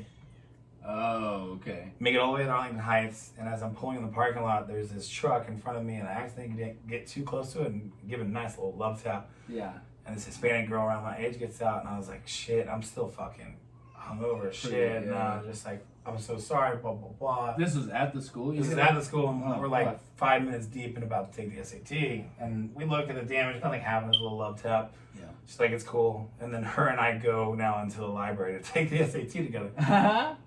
The reason why I'm telling you the story is I don't know what the fuck happened, man, but I took the SAT, I wrote this fucking just amazing bestseller of an essay. Nice. And it came out a couple months later, or whatever, got my score back. I can't remember what it was. I think it was like an 1800 was the best. I got like a 16. Nice. And I also got a 4 on my essay. And I never got anything better than that, too. Yeah. So I was like, the power of alcohol sometimes. You know? Yeah, You know? really though. Yeah, whenever you really have to like rally, you know, sometimes you rise to that occasion. Yeah. It's terrible to say that, but hey, it happens. Hey man, sometimes you got to introduce a little bit of adversity, you know, so you can see what your best is. Right. Yeah. You know, what's his name? I was talking about Ernest Hemingway was whacked out of his mind every time he wrote a book. Every fucking time, dude. So was And that guy's a celebrated author. Yep. So was Stephen King. He fucking apparently he drank, smoked, did fucking coke, did everything, dude. Yeah, he was a fucking. I mean, you crazy gotta person, dude. get Yeah. back up so you can finish that novel. That's exactly right, dude. Yeah. Yeah. Yeah. You know how you get to Carnegie Hall, right? Doing coke. Practice. Practice. Okay, yeah. That's Coke nice. helps too. Okay, But, yeah. Coke helps with practice. Yeah. Did you ever play RuneScape in high school? I played And it like then once or twice, but I never got into it. Oh, for and real? there was that, and Maple Story was really big. I don't know if you remember Maple that. Story. I know the name, but I don't know. Did you ever have a Zynga? Zynga? Yeah, you're about my Zynga was like the precursor to MySpace. No, actually. So I started on MySpace. Actually. Yeah. So Zynga was like Xanga, yeah. Zanga. Mm. And yeah, it was just a really basic template where you could kind of make your own backgrounds and then I think make a top 8 or something like that. And that was just that was just fucking rage. Yeah. But then, you know, Mark Zuckerberg's making this college product of MySpace, and then he opens it up to just not college email addresses to You talking about everybody. Facebook? You said Facebook, Mark yeah. Zuckerberg, yeah. Yeah. Okay. Yeah. Yeah, he so because originally that was just a college group only. Should be just the one. I watched the Like so you had to originally, because I had a couple people that knew a little bit older than me, you had to have a college email address to Yeah. to be able to be granted a MySpace. Ah. And then it Wait, Facebook? MySpace. Yes. I'm sorry, Facebook. Yeah. Damn, I'm all over this. Yeah, I spot. know. It's all good. I Sorry. got you. Yeah. So That's then what I'm here Well, for. there was MySpace too. Obviously, that was in between. That's what I was trying to get at. And then you had Facebook blew up because of after that. Right. Yeah. So Zynga was kind of in the MySpace. It was area. Zynga MySpace. Yeah. And then Tom sold out. Yeah. And then Who did I he made. sell to? Did he sell it? To? I don't. He sold it to somebody, but you ever seen any of those like Tom pages where it's like naked Tom, clown Tom, or something like that? Like people would make these fake MySpace pages of Tom's picture, but like edit it and make it funny. That's fucking hilarious. I did dude. one. I can't even remember what it was. It was something stupid, but Dude, Tom was the best, bro. Tom was cool, dude. I remember his fucking face. I remember his MySpace picture was him like awkwardly leaning like over a I really keyboard leaning, smiling, and like looking at the camera. and you got that math equation going on in the background. like, bro, this is your thing. Like, you couldn't get a professional photo. Yeah, Like, fucking photo. I mean, to start off with that, yeah, but after like a year or so, wouldn't you want to like, yeah. you in a Lamborghini? That's why you're at the riches or bottom of something? everybody's friends list. You remember how you could like curate it and like pick who was your top? Oh, he was friends way and at the shit? bottom. Yeah. You can make it exclusive, be the top 4. Yeah. You didn't want to have 8 friends. You you want that selective. You want that group. select, bro. Yeah. I mean, and to be in that top 4, you have to do some shit. Oh yeah, dude. Yeah. Yeah. I need to see some boobies or something. Yeah. I mean, Some chesticles, yeah, that's the one. Yeah. something like that. Show me them titties, girl. Yeah. Now I remember that. I remember for the longest time my song on MySpace was No Handlebars. I can ride my bike. And the handlebars. Yeah. It was Handlebar. I can't remember who sings it, but I fucking love that song still. honestly. I haven't heard that in a hot ass minute, actually. See, this is what I'm talking about with this fucking Budweiser. It's good. It means you're always open. There you go. Okay, cool. Oh. Yeah. I think it's honestly probably just so old that like it's just shorting out somewhere. Do you ever It's just try, like, I'm the- really trying to be here, man. Like, Do you ever try like the Fonzie approach where you just hit it and go, "Hey"? hey, dude. Hey. No. Nah, now it's moving faster. Yeah, sorry. Yeah, it's like, hey, back at you, bro. Hey. Yeah. Okay, so we're coming out of high school, and so did you go to college like straight I out? went or to what did you TCC a little bit. do? Mhm. Which TCC is? Texas Northeast. Community College? Yeah, Texas College of Champions. Oh, that's fucking dope, actually. That's a cool name. But dude. actually, it's Texas Community College. Mm. It used to Right, be okay. TCJC previously, which was like Tarrant County Junior College. It's just a junior college. Yeah. The goal essentially was I wanted to go to Texas A&M. Mm.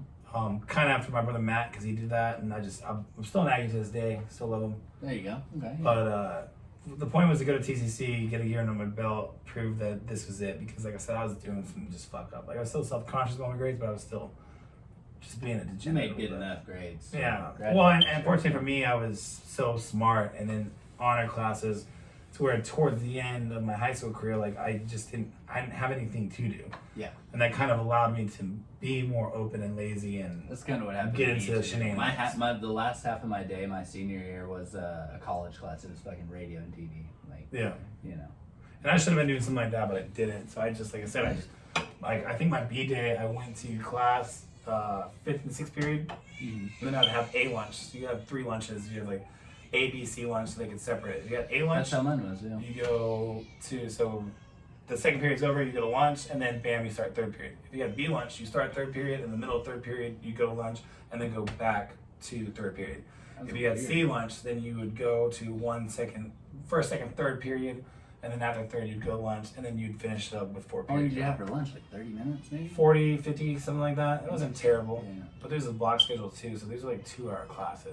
Oh, right. 4 okay, classes yeah. a day, 2 hours, so was it like 8 hours Yeah. in a minute, something like that. That's a trip, dude. Yeah. It was rough being them longer because in the traditional schedule is like what 45, 50 minutes for That's like a how 7 mine period was, day, yeah. something It was like like that. 7 or 8 periods, I think it was. And that's yeah. how Heights was. Yeah. And then transitioning to Lamar, it was different. And I'm like, man, I'm in this class too long. What the fuck's going on? I can't imagine being in a class for 2 hours. I'd be fucking bored, honestly. But yeah, so I did Tarrant for a little bit. Just kind of got off the beaten path. Yeah. And you're still working in the service industry at this point? I lost my job at Trailers at the beginning of the summer of me. What made you lose your job, if I may? So ironically, not even ironically, it's just so the same guy that helped me steal those bottles, Yeah. he comes in my job one Friday night, and it's like, so we close at 10 or 11. I'm assuming 11 probably because it's Friday. Yeah. He shows up at like, let's say 10:45, and he's like, hey man, we're about to go party, come on. And he walks into the restaurant with 2 Four Locos, unopened, Yeah. but still walks in and he has them in his hands. Come on, like let's go, let's start drinking shit like that. Because Yeah. he's a kid, he wasn't thinking. And I instantly see him. And I also have my TVC, my food handles and stuff, so I know better. I don't think he ever worked in the restaurant industry, Yeah. especially at that point. Mhm. But looking at him, I'm like, Sean, what the fuck? I was like, get out. Yeah. You And he's can't like, have what? I was those like, you have outside liquor, or like outside alcohol. Mhm. Like, get out of this restaurant right now. And he's like, what? Well, my bad. And then Bert, this dude that I could never stand. Was he one of the servers? Or He was another server. He saw it. He's like, oh, I saw that. I'm telling on you. And I looked at him and I said, Bert, shut the fuck up, bro. Shut the And get fuck the up, hell out of dude. here. I'm guessing he's an older guy. He was Bert. like a couple years older than me, but not even that bad. Oh, I was really? probably like 18 at that time, and he was at least, well, I was 18 at the time. He was probably like 20, 21, maybe something like that. Poor guy got named Bert. I know, tell me about it. That's probably why he's fucking such a loser. And so he legit did tell me, and it sucked too because that night in general was like the best shift I've ever had at Shredus. I think I made like $250, something like that. This is 2009. Yeah. You know, so it's pretty great. I'm a fucking 18-year-old kid, and I'm just gonna waste all that money on Yeah, weed, 250 is right? gonna be fucking dope. Yeah. Yeah, it'll be gone tomorrow. Full gas tank, fucking, a couple grams of weed, and Yeah. some alcohol from a Hey Mister. We're golden. Trust me, I'm a king. Yeah. In high school status. Yeah. 250? Oh, yeah. Yeah. You're gonna be straight, bro. But That's what other high schoolers make in a whole week. yeah, exactly, right? And your fucking Subway job, you peasant. And yes, I'll take that on white. Yeah. Nah, bro, the Italian herb and cheese. I know it's good. I had to do You it. gotta do it, bro. But yeah, so he snitched on me. I came in the next day, sat down with the GM. They're like, hey, we checked the cameras, the fake cameras, and saw that your friend brought him in there. We have to fire you. And I was like, well, that's cool and all. Like, I know he did that, but I didn't. Yeah. And yes, I am in association with him and stuff like that, but like, And I told him to leave. I told him to leave. Yeah. And, I told Bert off for just being a fucking, Well, you're butthead, already whatever. fired at this point. Yeah, so but fuck I don't really know. That's a debatable question now that I think about that, because I shouldn't have, essentially, but whatever, it's Texas. So you tell the guy off?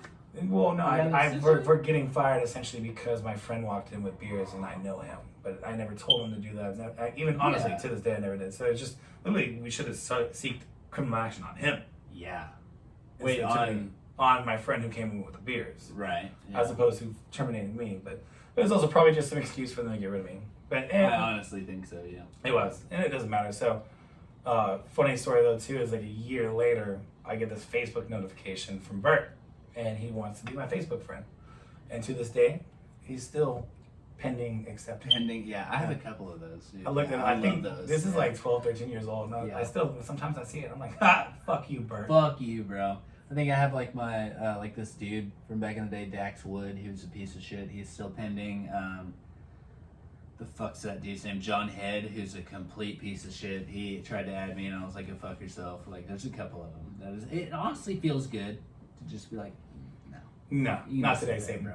Yeah, exactly, dude. Yeah, stay the fuck out of my face. You wake up tomorrow, like, maybe I'll add him back, and no. No, I'm not feeling generous. No, I'm sorry, bro. Shit, even if I added him, I don't even know if he'll remember me. Fuck it, and that doesn't matter, but yeah, so I lost that job. But fuck Bert a little bit. Fuck you, Bert. And I hope you're listening to this. I really hope. You should add him just to send this to him and then unfriend him. I want to, actually. Yeah. Hey, fast forward to 1 hour and 17 minutes and 45 seconds. Yeah. Here's looking at you, Toots. Yeah.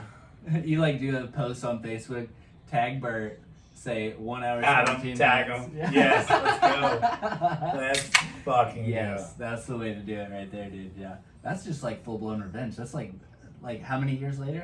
How many years later is this? I mean, so this is like 2009. It's what, 21? What, like 13 years later? Fuck. 12 years? Yeah. Wait, so how old are you? I'm 31. 31? You don't look 31. Thank bro. you. I appreciate it. Not even a little bit. I would have never thought that you're 31. Yeah. I'd say 27.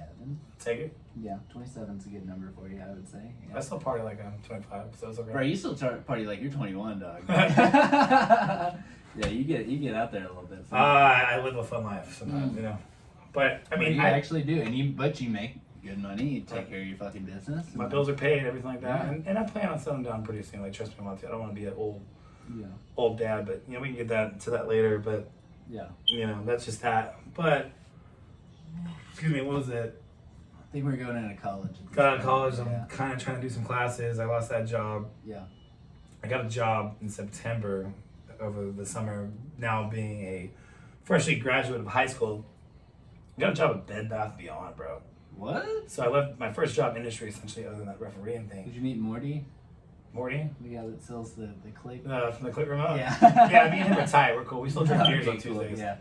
Do you rewind shit to just sometimes. you're hungover, you just fast forward through it? Well, most of the time it's like when he starts throwing up, I rewind it so I can watch him throw up again. And Nice. Again, and again. Yeah. It's great. He hates it. Yeah, fuck you, He calls me Morty. a dick for that. But yeah, I worked that for like a month and a half. It was the fucking worst. Really? Retail In general? is the worst. Really? I was getting paid $7.25 I an haven't hour. done it, but I've thought about it sometimes, man. I've like thought about going to an hourly job every once in a while. Depends on what it is. If I could get a good hourly job, like if you pay me $20 an hour, because I'm making like $30 an hour right now. Right. Yeah, easily. I used to think You 15 gotta would have been fucking- comfortable for me to leave the industry, but now definitely 20 needs to be. Absolutely 20. Especially bro. with the Especially shit money going you on make. around here. Not even Yeah. the money we make, but like the inflation and rent and all Bro, this my kind of rent crap like went up this. for no fucking reason. We called them and they're like, "Oh, it's just the property tax goes up and all this stuff." And I was like, "You're full of fucking shit, bro." My You are townhouse bullshit. next door at the Heights, Yeah. when I first got it, in 18 was I 1645. thought you were gonna say like 1980 something. Back in 1980 something. No, 2019, that townhouse, 2-bedroom, 2.5 bath, 47 square foot, garage and everything. Oops. Oh. That was $16.45 a month, excluding bills and stuff like that. Right now, I just looked at it the other day. It is $2,300. What? Wait, you said it was 1,600? $16.45 a month in 2018. I have noticed that you do pay high in rent no matter where you've been. But I mean, that's From 2 this bedrooms. point. Like, I mean, if you're talking about like you and me right now, even at that time with the person I was with at that time, that person and I both were only spending roughly with electricity, internet, cable, all that, about $1,000 a person a month, Okay. which isn't terrible. Yeah. But, I Well, I'm mean- from Arkansas, bro. Like, that sounds fucking ridiculous to me. No, I know. Yeah. Yeah, I get it. But it's reasonable. And, maybe we're a little bougie. Maybe we want some You are a nicer little thing. bougie, but I mean, if you can afford it, fuck it. Hey, you see my spot though. You liked it, man. A I lot. fucking did It's like that spot, I still actually. love that spot. to this day. Yeah, that little Honestly. garage with the The garage, bro, and the little backyard that you Little had, bro. backyard, and I'd have some like little soiree Was it barbecues turf? out there. There's turf. I out there, too. bought that turf, and because all So it you was are was bougie. all it was just dirt back there. So I purposely bought some turf to just give us some oomph. And the person that was living with at the time got this fucking dumbass dog for some reason. The little dog. Yeah, that yeah, he was a cute dog, but this motherfucker shit and pissed inside every day and threw up every single fucking day. So Oh it's god. just got a little extra. Yeah. But we got the turf out there to just make cleaning when he does decide to poop outside. He's a little man. Yeah. Okay. Yeah. Yeah, that kind of thing. But yeah, man, retail's the worst. Bed Bath & Beyond was terrible. I was getting fucking $7.25 an hour. They're making me do all this bullshit and stuff like And this that. was after you had already served. So And you serving, knew yeah. better. So I mean, I was still making some better cash doing that. Yeah. And you know, like every place has a gimmick. Industry, you get like half off food. Yeah. You work at Sam's Club, you get like, because I did actually work at Sam's Club, as we call it, get back into that. But Bed Bath & Beyond's gimmick was, you get 20% off your whole entire purchase. Now, not bad. being but an it is employee- a very expensive place. it is, and it's overpriced. And the other thing too is also when I found out being there, Bed Bath & Beyond spams the fuck out of 20% off coupons on one single items. So you get these things in the mail all the time. It's like, come in and get 20% off this item. Get the 20% off this There's item. hand Anything, sanitizer, whatever. fucking It's not everything. hand sanitizer. It's just 20% off whatever you want, but one Okay. single item. Right. So being an employee there, what it did for me basically was just allow me to not save coupons. Right. Okay. So it's like, great, I'm this 18-year-old kid. I don't give a shit about any of this crap. I'm still Yeah. living in my mom's house. Yeah. You You don't need the money What, really. You need a new can opener? I got you, bro. Oh, you get 20% off. That What? right You want some now. bath rugs for that fucking cardboard box you're living in, man? I got you. All right, holla at your boy. Yeah, I got you, bro. So yeah, that was trash. And then one day of the year, I think in November, they gave an all staff like a 30-minute shopping extravaganza, and gave us a 30% off discount. One day a fucking year, right before Black Friday. So I was like, man, let's get the fuck out of here. Yeah. So you guys go shop. I'm gonna go fucking smoke a J in the parking lot. Right. Like. I think it was October or whatever. So I quit that, and then I applied for a Sam's Club. To this right now, I'll tell you guys, Costco, Sam's Club. I don't know what at this age, man, but that shit makes me weak in my knees. That is retail therapy. That is golden. I love the shit out of it. Yeah. But anyways, being an 18-year-old Sam's Club employee was great. I worked in produce. I learned a lot about produce. I was making $10 an hour, and at that time, I thought I was fucking boss. I bet you actually did soak up a lot of information about produce. So, like, you I seem started the learning kind a lot of more guy, stuff. yeah. I know how to pick out like a pineapple, like certain basic things people don't understand about just produce, just in general. Huh. You ever pick up like a head of lettuce, and then like tomorrow it goes bad? Yeah. And you're like, oh, well, it was green yesterday. So you had to look at like. You gotta look at little base of it intricate or things whatever, about it, something yeah. like that. You'll pick things up. Hmm. But yeah, Probably show so it to work at Sam's Club. it was cool. And Sam's was also really cool because you got to wear whatever you want. Nice. Non-offensive shit, obviously. Right. And then all you do is put on a blue little vest. Yeah. And then you're just chilling doing it. I was working in produce, doing my own thing, minding my own business. And at that time, I think like 2 or 3 weeks into working at Sam's Club, the shenanigans began. I got tired of living at my parents' house and wanted to I stopped smoking weed for a little bit and not really drinking or anything like that. Got a little partying, bit whatever. of clarity, and you're like, "What am I doing?" So I wanted to get back into that shit. Yeah. So I remember one day I think I'm on break at Sam's Club and I go outside and I call my mom.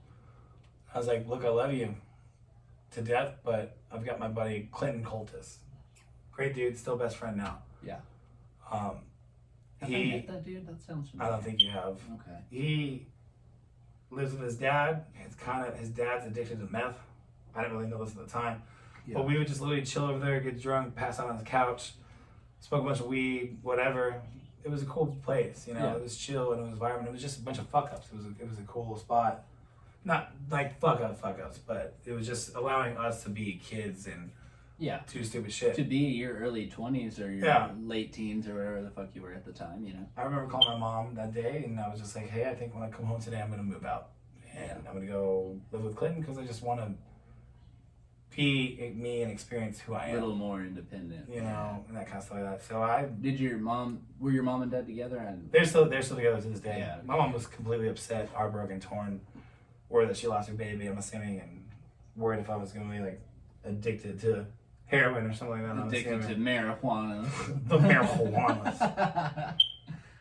Because we already know you were addicted Yeah, to marijuana. I mean, you were like bad off on it. I would literally roll a joint and then try sticking it in my vein all the fucking time. Cut your vein, stick Yeah, it in and there. just insert it so Yes. much. And I was like, You baby had, like, needs fix. You had a Baby needs needle fix. with a J in it, and you just light the end of it. And every time I burned it to melt it, Bleed it just out. caught fire, and then somehow I got high. And I was like, how am I supposed to smoke this shit? Like, or inject it, whatever. It's crazy, man. And I mean, sucked a lot of dicks. For not some weed. to. I mean, we are in Texas, but I do have some of that. If you do want some at a certain point. Allegedly. Yes. Thank you. Allegedly, I do have some. Yeah.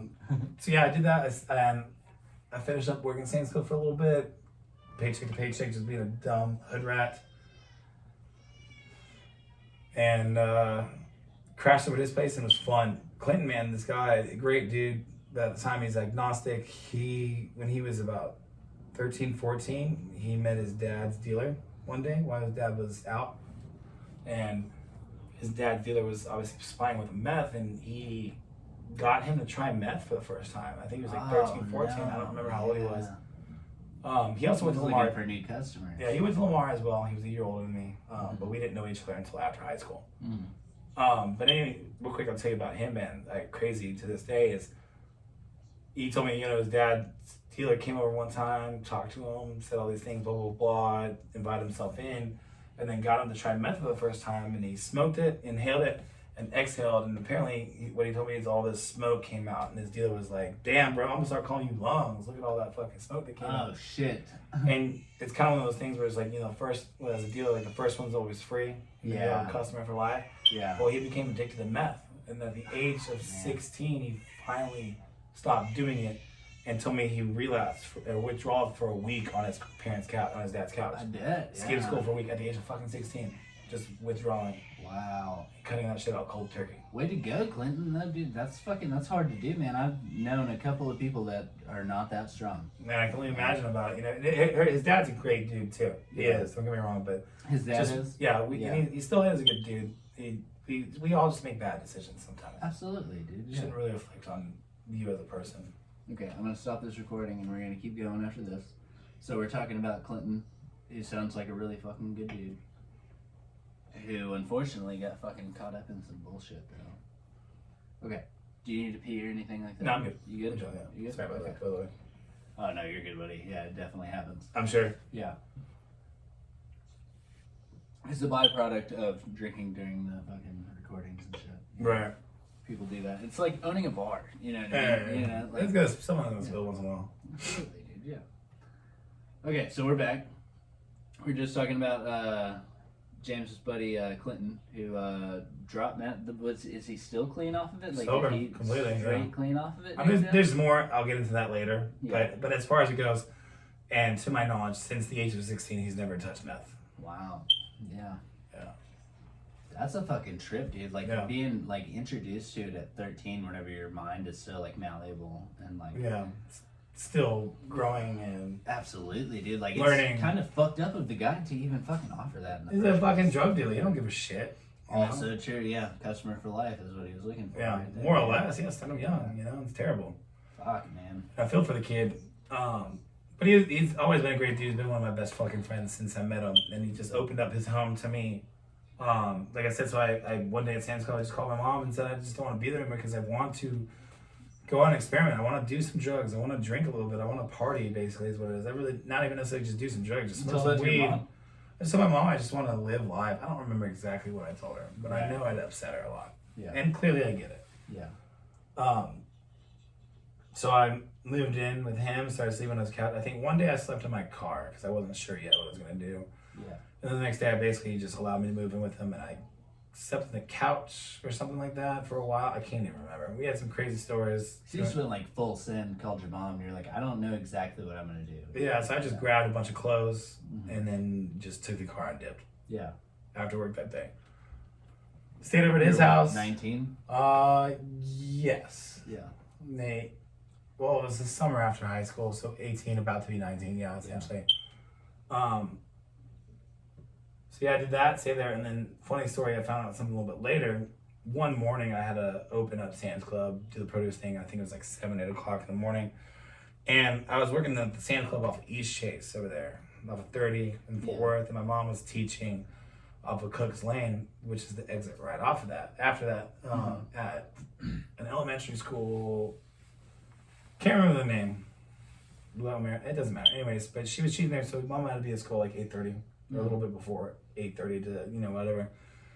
And my mom hadn't seen me for like a week or so, and she calls me and she's like, "Hey, I'm outside your job. Can you come outside and see me real quick?" So I come outside and see her, and we have this emotional breakdown together. Essentially, she's crying, I'm crying. We hug each other a lot. I kiss her a couple times. Keep on hugging back and forth, blah blah blah, a couple times, and then I go back in, and that was it. Never really thought much about it.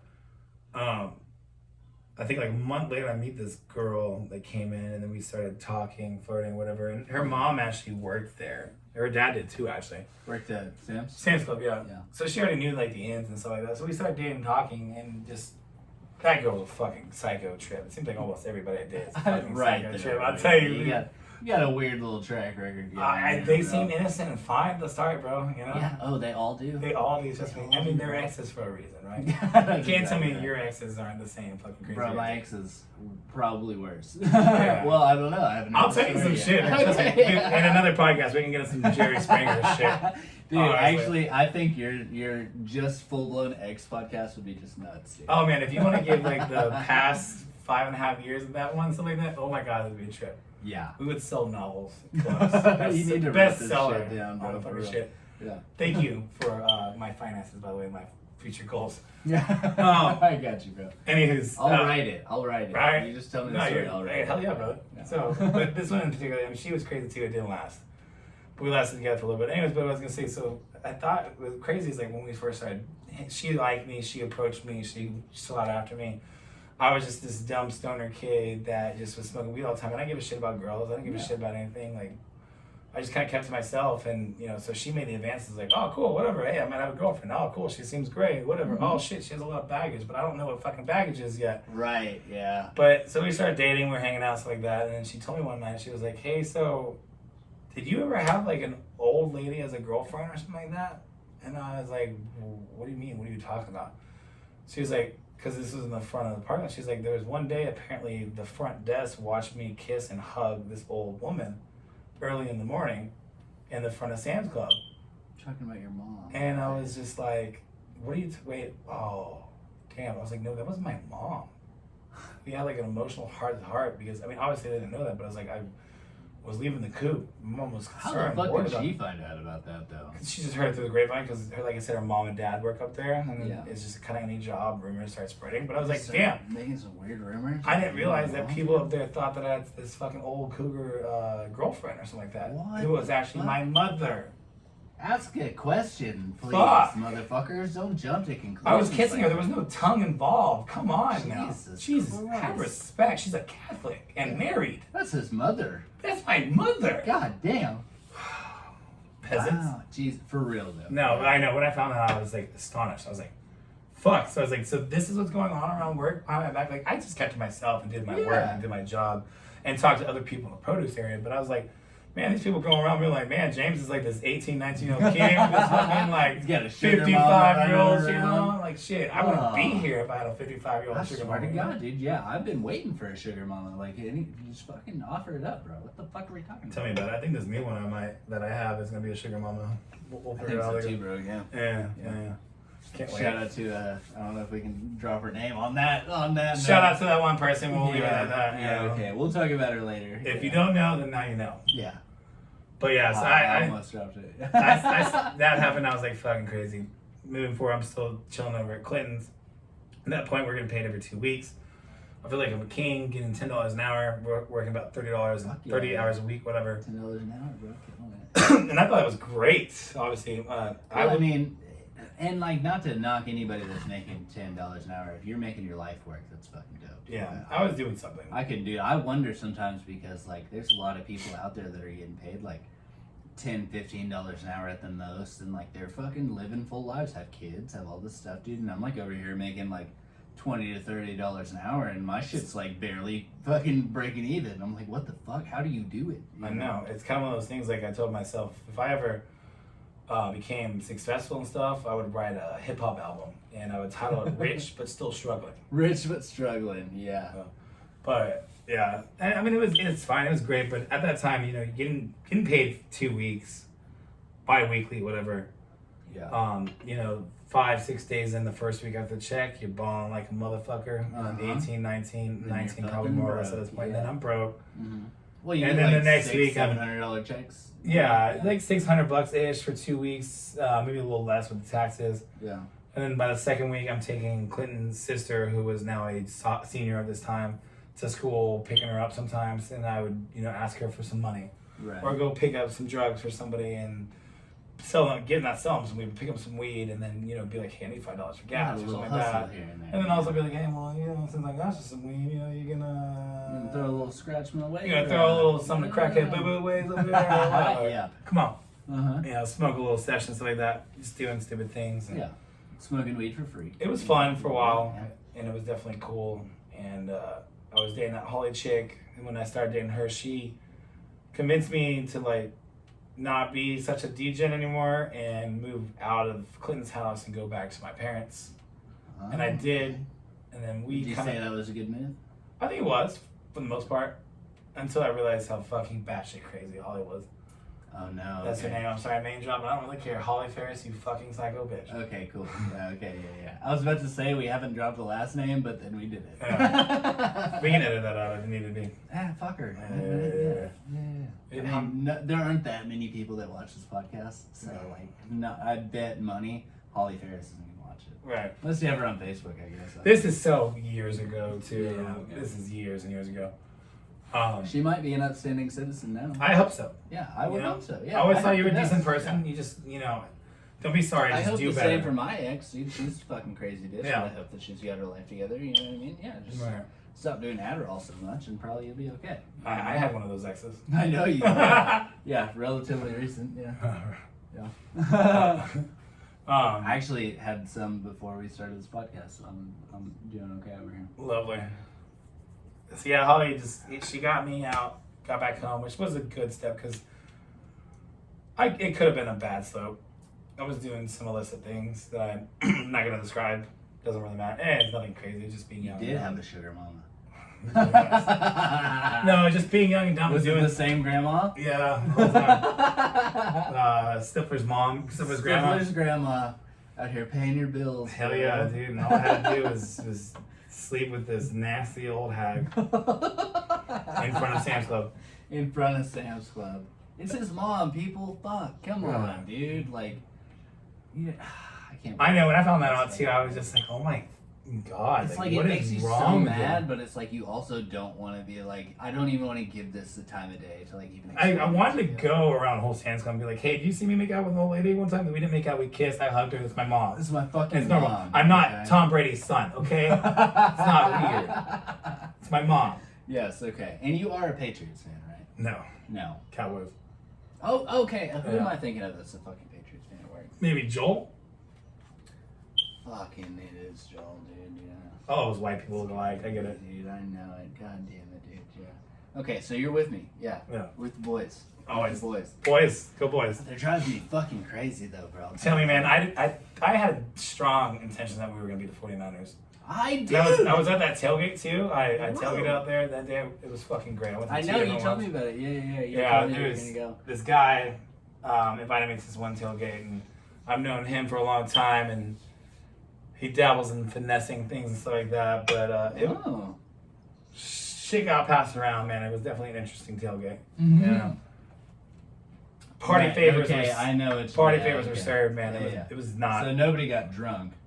No, but the one thing is I paid $30 to drink and have one plate of food, and I wasted $30 because I didn't eat any food because I just didn't get hungry anymore. Right. Yeah. But you probably got your fill. Oh yeah, man. Yeah, absolutely. Kept coming and going. $30 well spent, I would imagine. Oh, it was great, man. That blast. Me, a bunch of coworkers, new girlfriend. Yeah. Some of the girls from Grapevine. We all went. We had a fucking blast. Some of the girls from Grapevine, Yeah. any of the cool ones? Yeah, like Susie, Maury, Oh, shit. Casey. They're all up Yeah, there. okay. We had a great fucking time. Nice, dude. Yeah. Uh, Honestly, I feel bad about my time at Grapevine because I did dip out on them like super quick, and I feel like they were really like kind of feeling me over there, and like they kept trying to throw me behind the bar, and I was like, dude, Yeah. I really don't like your bar. I don't. Oh, like it your bar, dude. sucked at that time, man. Because there was like they weren't making money. We weren't making money behind there, not as much as we should, because it was just overstaffed and having those Yeah. 3 bartenders sometimes, and but, The volume was kind of there. but then you have. I had these serving shits where like one day I have like $650 in sales and I'm walking out with $180 in tips, Yeah. and then the next day I'm walking out with $980 in sales and I'm walking out with $260. And I was looking at my tip percentage, and it was anywhere from 35 to 45%. And I'm like, Nice. this is phenomenal. Fantastic. And I mean, I'm literally like, even like the 650 night, I didn't do shit for work really. I think I had Yeah. like 5 or 6 Right, tables. and that's the thing about and it. I'm is, still like, walking out with over $1.50. Yeah. Oh yeah, you can't. And I'm yeah. like, when it's the time when I did my checkout, and I'm walking out with his money. And I'm like, I don't deserve this. I didn't do anything. I didn't do anything. Bro, I feel bad all the time whenever I bartend. I'm like, dude, I didn't do anything today, and I'm still walking with 2 because fucking like Mr. Bill or something. old regs, man, I love like them. 20, John, you know what I mean? John Mr. gave Bill. me 20. Fucking like somebody gave me 40 for no fucking reason, bro. I had these 2 guys come in the other day, dude, and like never seen them before. Just 2 like really cool guys. Just a couple of Texas Tech fans on the fucking day that they came in, and like they spent maybe $50, and they dropped me a 20. Right, they left me a $20 bill on the check, and then I picked it up, and there was a $20 tip on the thing, and I was like, "Fucking, that's $40 right there, dude." Like I talked to you twice, bro. Yeah. Like I guess I just made your fucking And day somehow, it's dude. like that sometimes. I know I had the other day where like Friday night or whatever, we got rid of one of the bartenders on Main. She wanted to go home early because she wasn't feeling good. And then the 2 bartenders that we had was me and this other girl on patio. So she goes and relieves the girl on Main about 9-ish. And you closed down the. And she closed out and I closed down patio by myself. And just in particular, like we split like $88, and then I walked with $250 that night. Yeah. After tip out too, but like I just remember in general, she goes to the other bar, and then bam, I have like maybe 10 bar guests, and they all just decide to close out right now. Yeah. Right after she leaves, so I was like, sweet. So I made like an extra $60 right there. Everybody closed out, but now I have an empty ass bar Yeah. with 2 homies that like are some friends of the industry. Yeah. That just won't leave. Yeah, and Yeah, don't do then that. like our Johnny, our GM, comes up there, and he was just like, "Damn, James, why do you scare everybody off?" I was like, "I don't He know." says it to me all the It's the same time. thing, bro. God I was like, damn it. people are just scared of this Yeah. of me. You remember that day where I had a completely empty bar and you were just getting fucking Yeah, rocked where I around? asked you, we want to switch bars, whatever, and I came next to you after getting my ass kicked. And I was I like, came you over sure you there didn't and want like to? brought you glasses and shit. Yeah. Remember that day? Thanks, man. I appreciate it, man. I got you, bro. Yeah. So I was like, I'm sitting here doing nothing. I'm fully stocked. Everything's clean. You know what I mean? Like, I'm just gonna go fucking help him. I can see your well just fucking going off, dude. Yeah. oh, that well on patio was relentless, but Bro, that fucking patio well is it's nasty. Mm. So That like, power dynamic by that, like whenever they fucking redid that restaurant, that power dynamic got switched hard. well, because Maine was always the well, and it's fine too, because usually we would always close with 2 people, and that's Yeah. okay. But when you cut down to 1, and then obviously we need to make some money because we can't make the same money on Maine because we also are lacking in seats, Yeah. and you're splitting, less seats, less turnover, blah blah blah, this Yeah. and that. But Now I have a lot of friends in Arkansas. Like I used to work a bar that was like 20 seats, right? And we'd make like $250 a night if you cut the person at like fucking 8 o'clock. But like this is like a 30, 40 seat bar right here. Mhm. And like there's a lot of people that I used to work with that absolutely could not handle a 30 to 40 seat bar, dude. right, Like there's no fucking way. some people just can't do it. I agree with you. On Valentine's Day, just in general, I got rid of my other bartender. We split $55 a piece at 9:30. After that, I got my asshole rammed Yeah. and walked out with $460.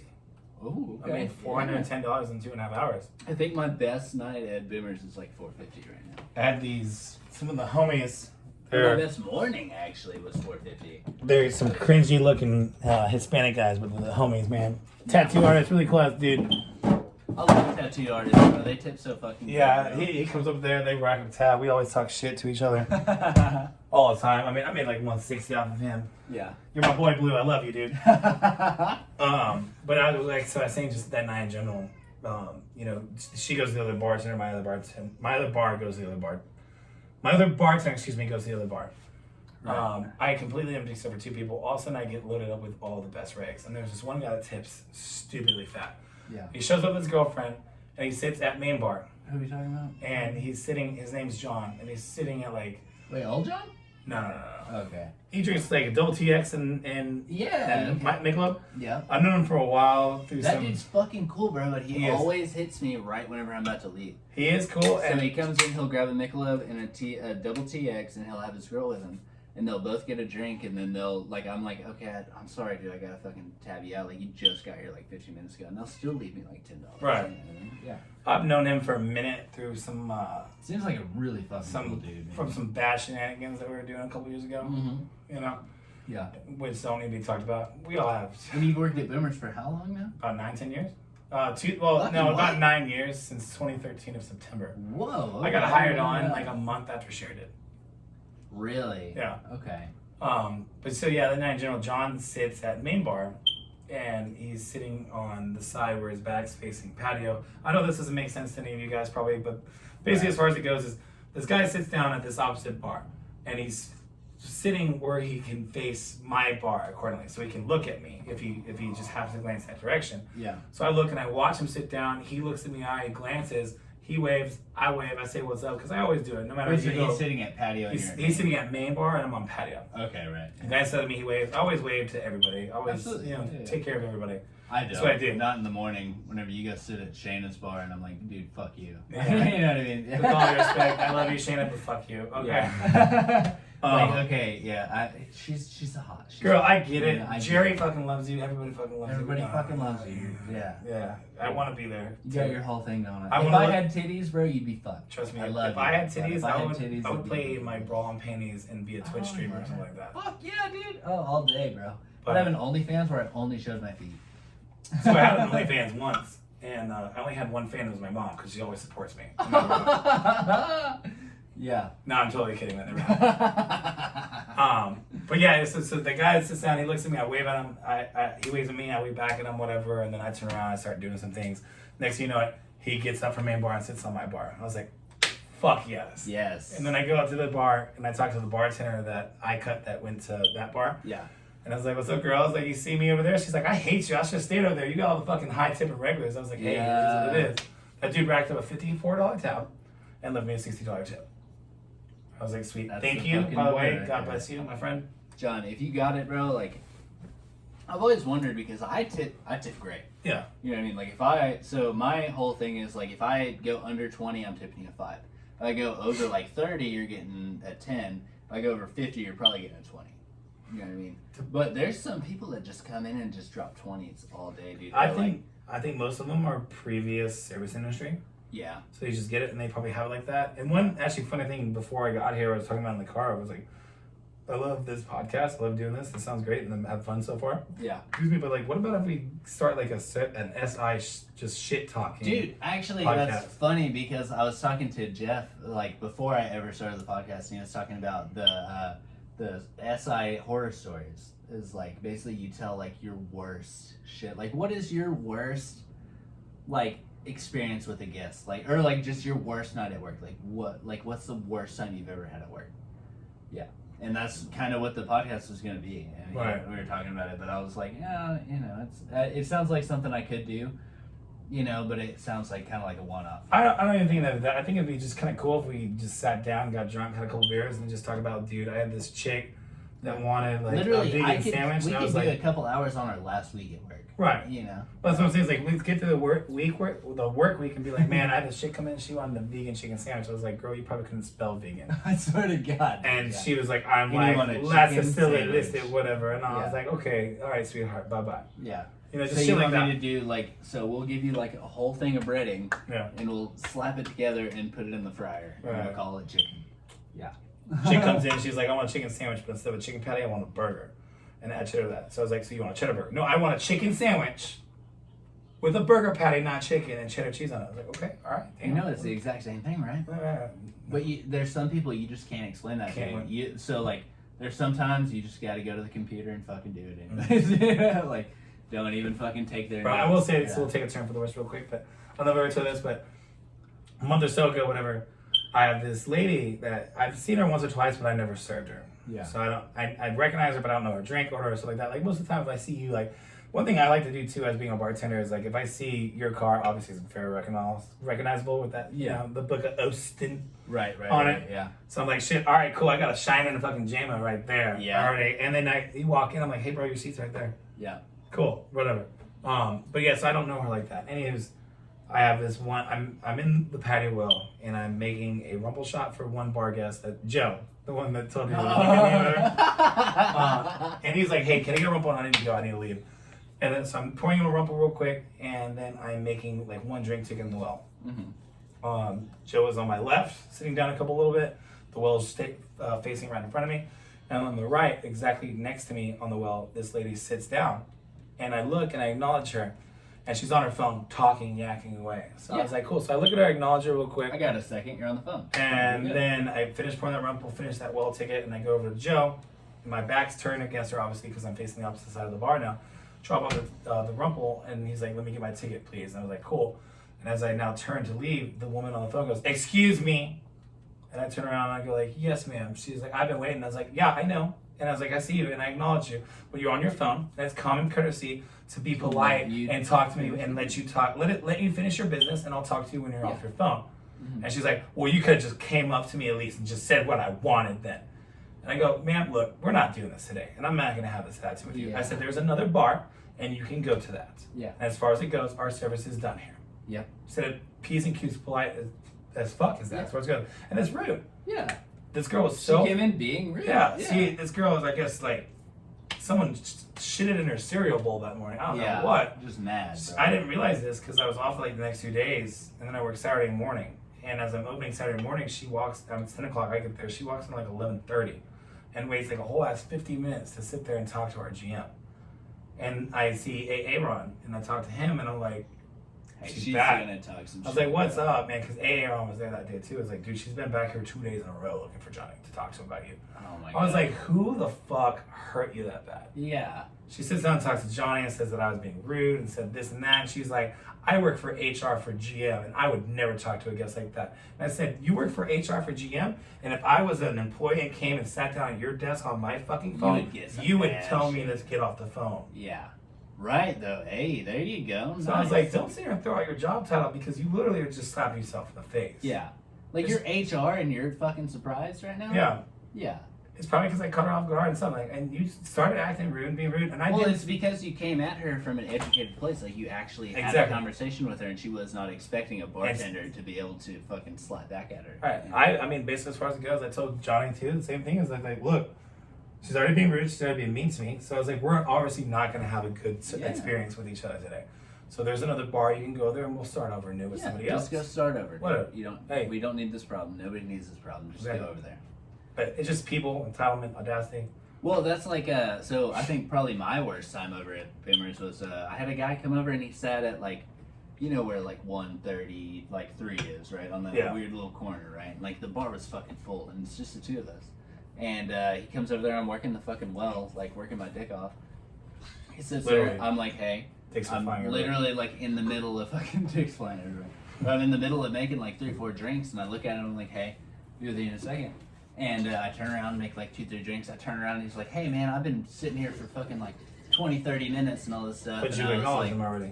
I had already acknowledged him. And there was somebody sitting next to him that had just sat down too. And like right whenever he did. So I was like, okay, fine. And I looked to them. I was like, I'm not going to deal with whatever the fuck you're talking about. And I looked at them and I was like, hey, what's your drink? And he was like, hey, you're a bitch for that. And I was like, oh, okay. Well, you're cut off immediately. Like, I'm just not even going to serve you. Oh. And then he fucking flags down. I think it was Jeff at the time. And he flags him down and is like, hey, this dude was talking shit to me and all this stuff. And I was like, dude, I'm not fucking dealing with this. So he lets him go and sit at the other bar and get a drink. Cool. I was like, dude, we should just fucking kick this dude out, though. Like, if you're going to come up to the bar and get mad, call the bartender a bitch. And then, like, you shouldn't even be in the fucking building at this point, dude. Like, I get it. I do get it. Like, Hey, you I mean, gotta cater let him to move that on kind of to the shit, other yeah. bar at least and stuff. Experience. Yeah. That's the same thing I tried doing with this Yeah. lady. Which you're better than me. And nothing was because I would've been exchanged as far as so words. fuck yourself. I Yeah. killed her with kindness, essentially, as far as it goes. The best thing. I was like, hey, it's common courtesy. What he said. Kill her with kindness, essentially, and also just said, hey, it's common courtesy. I was gonna let you talk and get off the phone because honestly, 9 times out of 10 too, when you being a bartender, you're gonna get on your phone like, hey, how you doing today? What can I get for you? Is what they'll do. They just point that finger in your that face. fucking drives Not me necessarily in your crazy. face, but they point that finger and be like, hey, give me a second. Yeah. 9 times out of 10. Yeah. Or they will. Now Hey, it gets can, me. can I get a lemon drop real quick? And what do you call it? Oh my god, dude. So okay, cool, that's fine. So Can honestly, I get a crown and down? so I had other things to Like, what do do you that want, I bro? needed to had be taken care of. That Yeah. was a little bit more priority, essentially, as far as taking care of my other bar guests and other patrons that are tipping me. So that's why I did it like that. Yeah. Yeah. Well, now that I think about it, the guy, so I had actually so I took his drink order and I took the drink order next to him at the same time. And I made his drink, I set it down, and that was whenever he called me a bitch.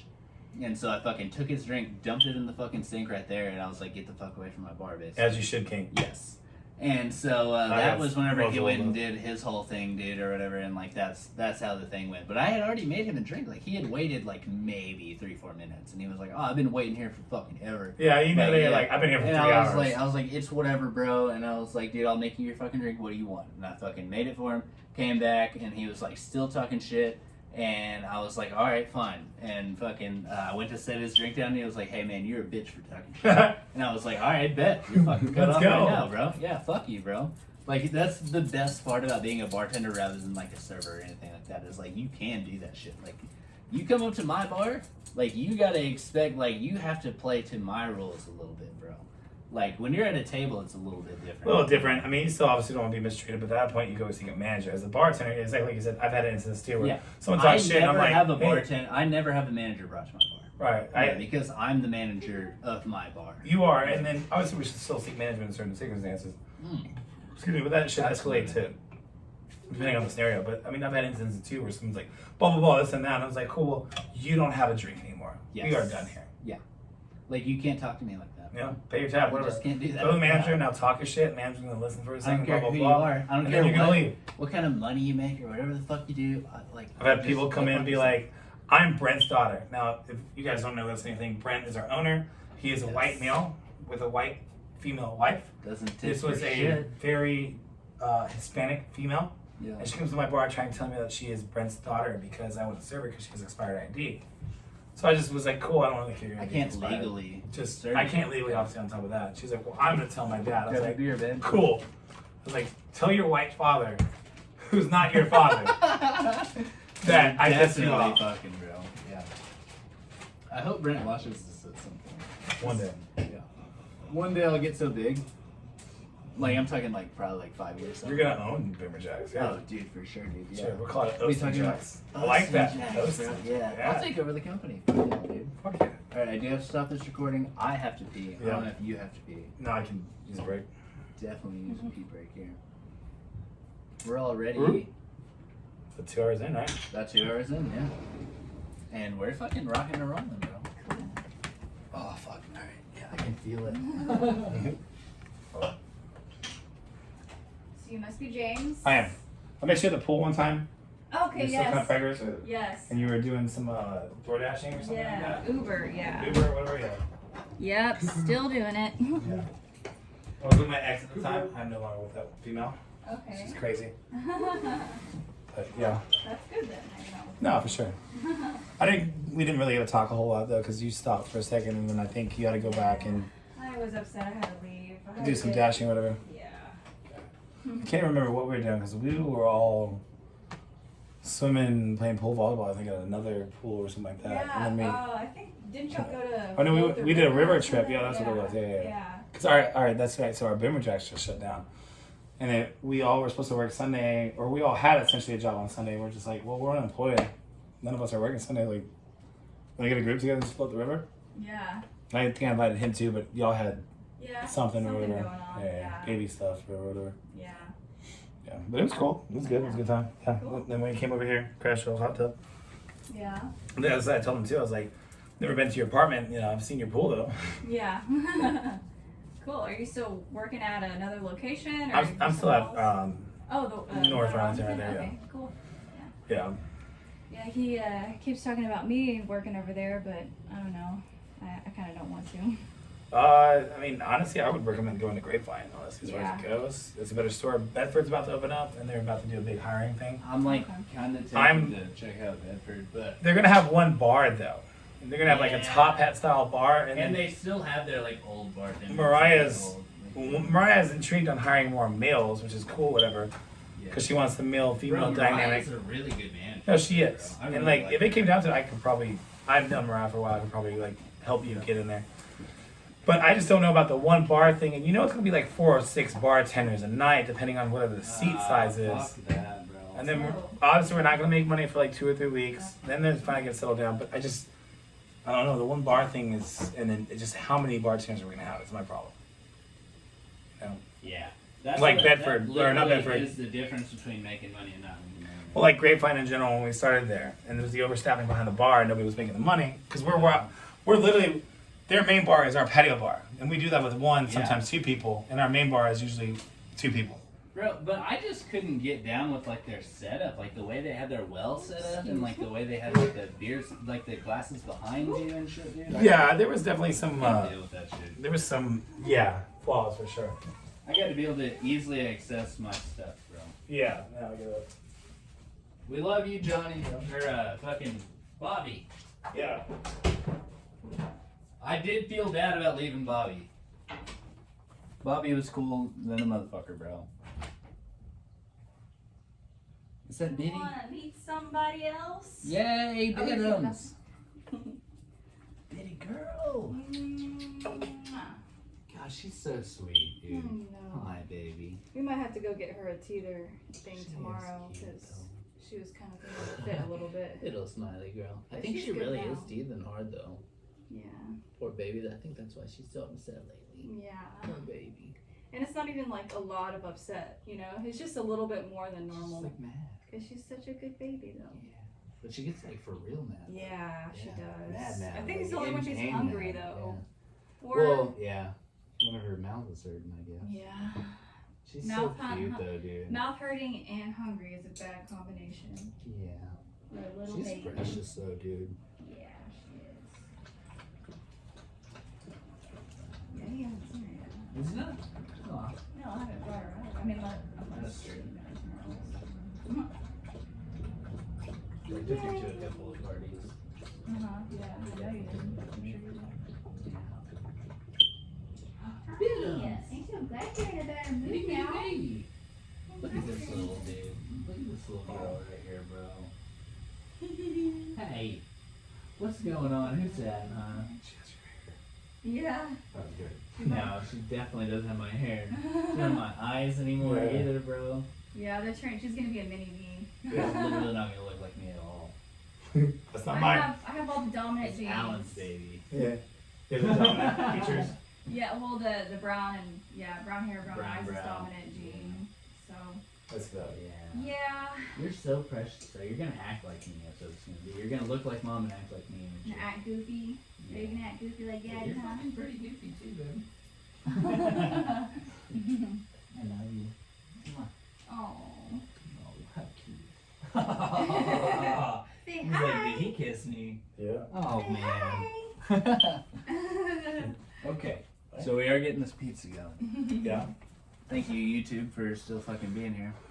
If you're still watching, I can't imagine that you are, but keep Yep. going if you are. You want to do like another 30 and then call it? Yes. Okay. Gotcha. Yeah, because I think they want me. I was trying to call. Where are you going after this? He's trying to do a call in, whatever. And George, just call me that real quick. What do you think? So we got a call on line 1 right now. It's called George. Where's old T at?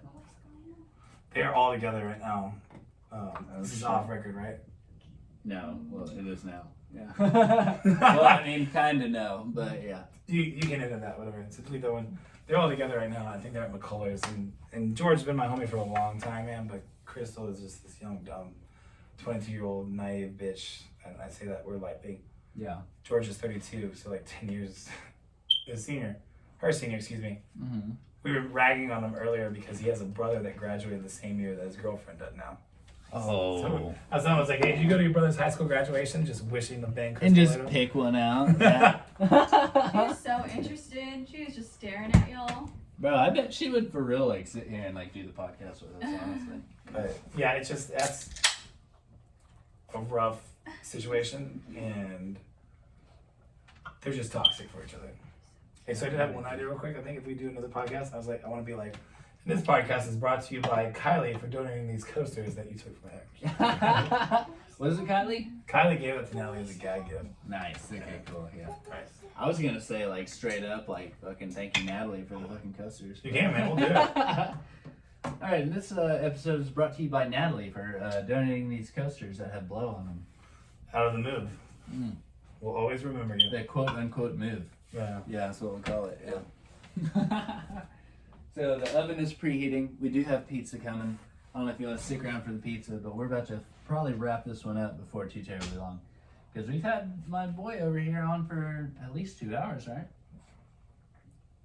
Yeah, I've been about 2 hours. Yeah, had some good stuff come up. It's been good, man. I mean, I think we've been bleeding some pints. Yeah. Some Keystone. I think we've definitely warranted a second podcast at some point, though. Yeah, for sure. I mean, there's still a lot more. We barely even crossed my 19-year-old shenanigans. Yeah, I'm trying to get into like because I know you've been in the service industry for so long, and like that just warrants so many stories, dude. That's what I'm saying. Like, I think we could do some like a good buddy of mine, and I'll shout out to him. His name's Rabbit Dave, cool ass dude. Yeah. During quarantine, I was playing a shit ton of Fortnite, and I got grouped into this group called Dads of Fortnite. Nice. Because due to the time I off and on had an ex with a child that I may or may have not raised. Right. A lot more Yeah. than I should have. So yeah, anyways, quarantine, man, we didn't do shit. You know, this is definitely a chapter for another one that was really great. Yeah. But we would just get drunk and hammered, and I'd play with these older dudes, maybe like 40s, with kids probably in high school, and I was just drinking White Claws, and we were talking shit. We're like, ain't no law when you drink the claw. Hell yeah. And Rabbit David just loved that shit, ate that shit up. And they all started turning into Twitch streamers now. Oh, really? But that's how it all started from quarantine. And Rabbit Dave also does this beer podcast. He does it every Wednesday. We talk to another buddy. Similar shit Shout out like to this. Rabbit Dave. What's the podcast called? Beer. I can't think of it, man. I'll find it here in a Definitely second. pull it up, yeah, because I'd like to get No, he's a great fucking dude. I think he was out here in Carrollton. I met him through. Tell him to fucking hit me up and we'll get him on the podcast. For sure, I met him through Fortnite. Like I said, awesome fucking dude. Yeah. He was I'll Rabbit jot his Dave. name right there under your name whenever I was drunk one night. For sure, he was Rabbit Dave. Sometimes he'd fly the helicopter in our evac mission, so I call him Chopper Dave. Nice. Okay, bet. Yeah. But yeah, he does a podcast too like that where they just get drunk and talk about beer. Each beer is different, Nice. and they have like a thing on the wall that is like a cash out account or something like that. And it's like today's beer fund. So if you want to donate for some beer for our next, That's fucking thing. sick, dude. I need to start taking notes on that, bro. So, but I mean, I think that could be something where we could do like, I mean, I know we're getting off topic. What is the fucking topic, honestly? There wasn't one. I think we do like an SI post, and essentially let's say you and me or whatever, we can similar to that same thing too. Yeah. Or brand out new like, yeah, so our bar got, SoCo today for the first time, or Nice. Jack Honey. And today's episode is brought to you by, obviously we can't sponsor this, but we're drinking. Yeah, we are drinking. Take a couple shots and we just talk about the week of just shit that we went through. That's Or fucking the dope, highs, yeah. the lows. That's what I was saying the- earlier. It's the like, good dude, people. you could literally like just off of our week at work, we could fucking make like a whole 2-hour podcast. I mean, just in general too, I'll tell you the story. I had these, you were talking about the tech fans, I had these 2 tech guys and this one girl. Mhm. They come in for college baseball, and this girl asked me a question real quick. She's like, "Hey, I want to know." And I was like, "What?" And she's like, "She does this, and if you guys can see, it's probably about my hand showing about the size of 2 inches." Yeah, she's asking your dick And size, isn't she? yeah, totally. Yeah. I cry every time too afterwards, but I totally understand first. And it doesn't always happen usually. Mm. But she asked me, she's like, "Is this considered micro?" And I was like, "This is weird," but I was like, "Not necessarily. I think micro could be even smaller." I think micro's like an inch and shorter. But I was like, "What about it?" And she was like, "Well, this guy that I was dating or whatever, I have been dating, currently dating, currently tried to give him a hand job or whatever, and that's how long his erect penis was." And she said that his width wasn't even girthy either. It was probably like a size of like a nickel. And she's like, what do you think I should do? And I was like, well, I asked her, I was like, so. Put it in your mouth. First off, that's small shit. Yeah, put it in your mouth. So I was The like, best hand job ever. pointers I can give you is put it in your mouth. Because if your hands ain't doing it, the mouth is doing it. Yep. So she asked me, like, what should I do? And I asked her, I was like, so has this guy penetrated you yet? Because I'm just curious, I like, can't imagine he how would this feel? You know that kind of thing we always say too. It's not the size, it's the motion of the ocean, or like if you know what you're doing, kind of thing. Yeah, for sure. So she was like, no, he hasn't penetrated yet. And I was like, okay, well, girl, I have to tell you this right now. Obviously, you're not interested. Just move on to the next one. Bro. I would, Yeah, in a heartbeat. And these are the interesting stories you hear at the bar. Oh, absolutely, dude. Yeah. She also told me he was bald, and I was like, well, that's where you went wrong. Sorry for the bald guys. Wait, out he's there. bald and Yeah. he's got a baby? Tiny baby hands. No. I kind of asked her, I was like, you ever see The Hangover Part 2? Where they find that Asian dude, whatever his name is, but they see this Whatever, thing there. he's dead underneath. Yeah, the they see it's like, dead what is that, a one. tiny mushroom? And it's literally just a legit micro That's penis. legit his penis. It's his yeah. penis, and he's a white guy. Mhm. So fellas out there, just No, it's realize- Mr. Chow. He's Mr. Chow, yeah. whatever the fuck he is. He's not a white guy. You fuck on me? No, I'm just saying this guy that she was talking to was a white guy. Oh, okay. Oh, okay. Yeah. Interesting. Penis comes in all shapes and sizes. Yeah. Even if you're white, I guess. Yeah. I don't know. I thought white guys had it going on. I did too. Yeah. Well, I mean, I got it going on, so I don't know. I'm a grower, not a shower. I'm Yeah. gonna throw that out there. Okay, Right. As far as it goes. Well, Yeah. you apparently have some good stuff because you be just attracting the craziest bitches out here, man. Hey man, crazy bitches have Keeping good them sex. around, bro. Right? Hey, Keeping them around. Keeping around, man. They're staying around me. Honestly. Can't even get rid of them, really. Oh, yeah.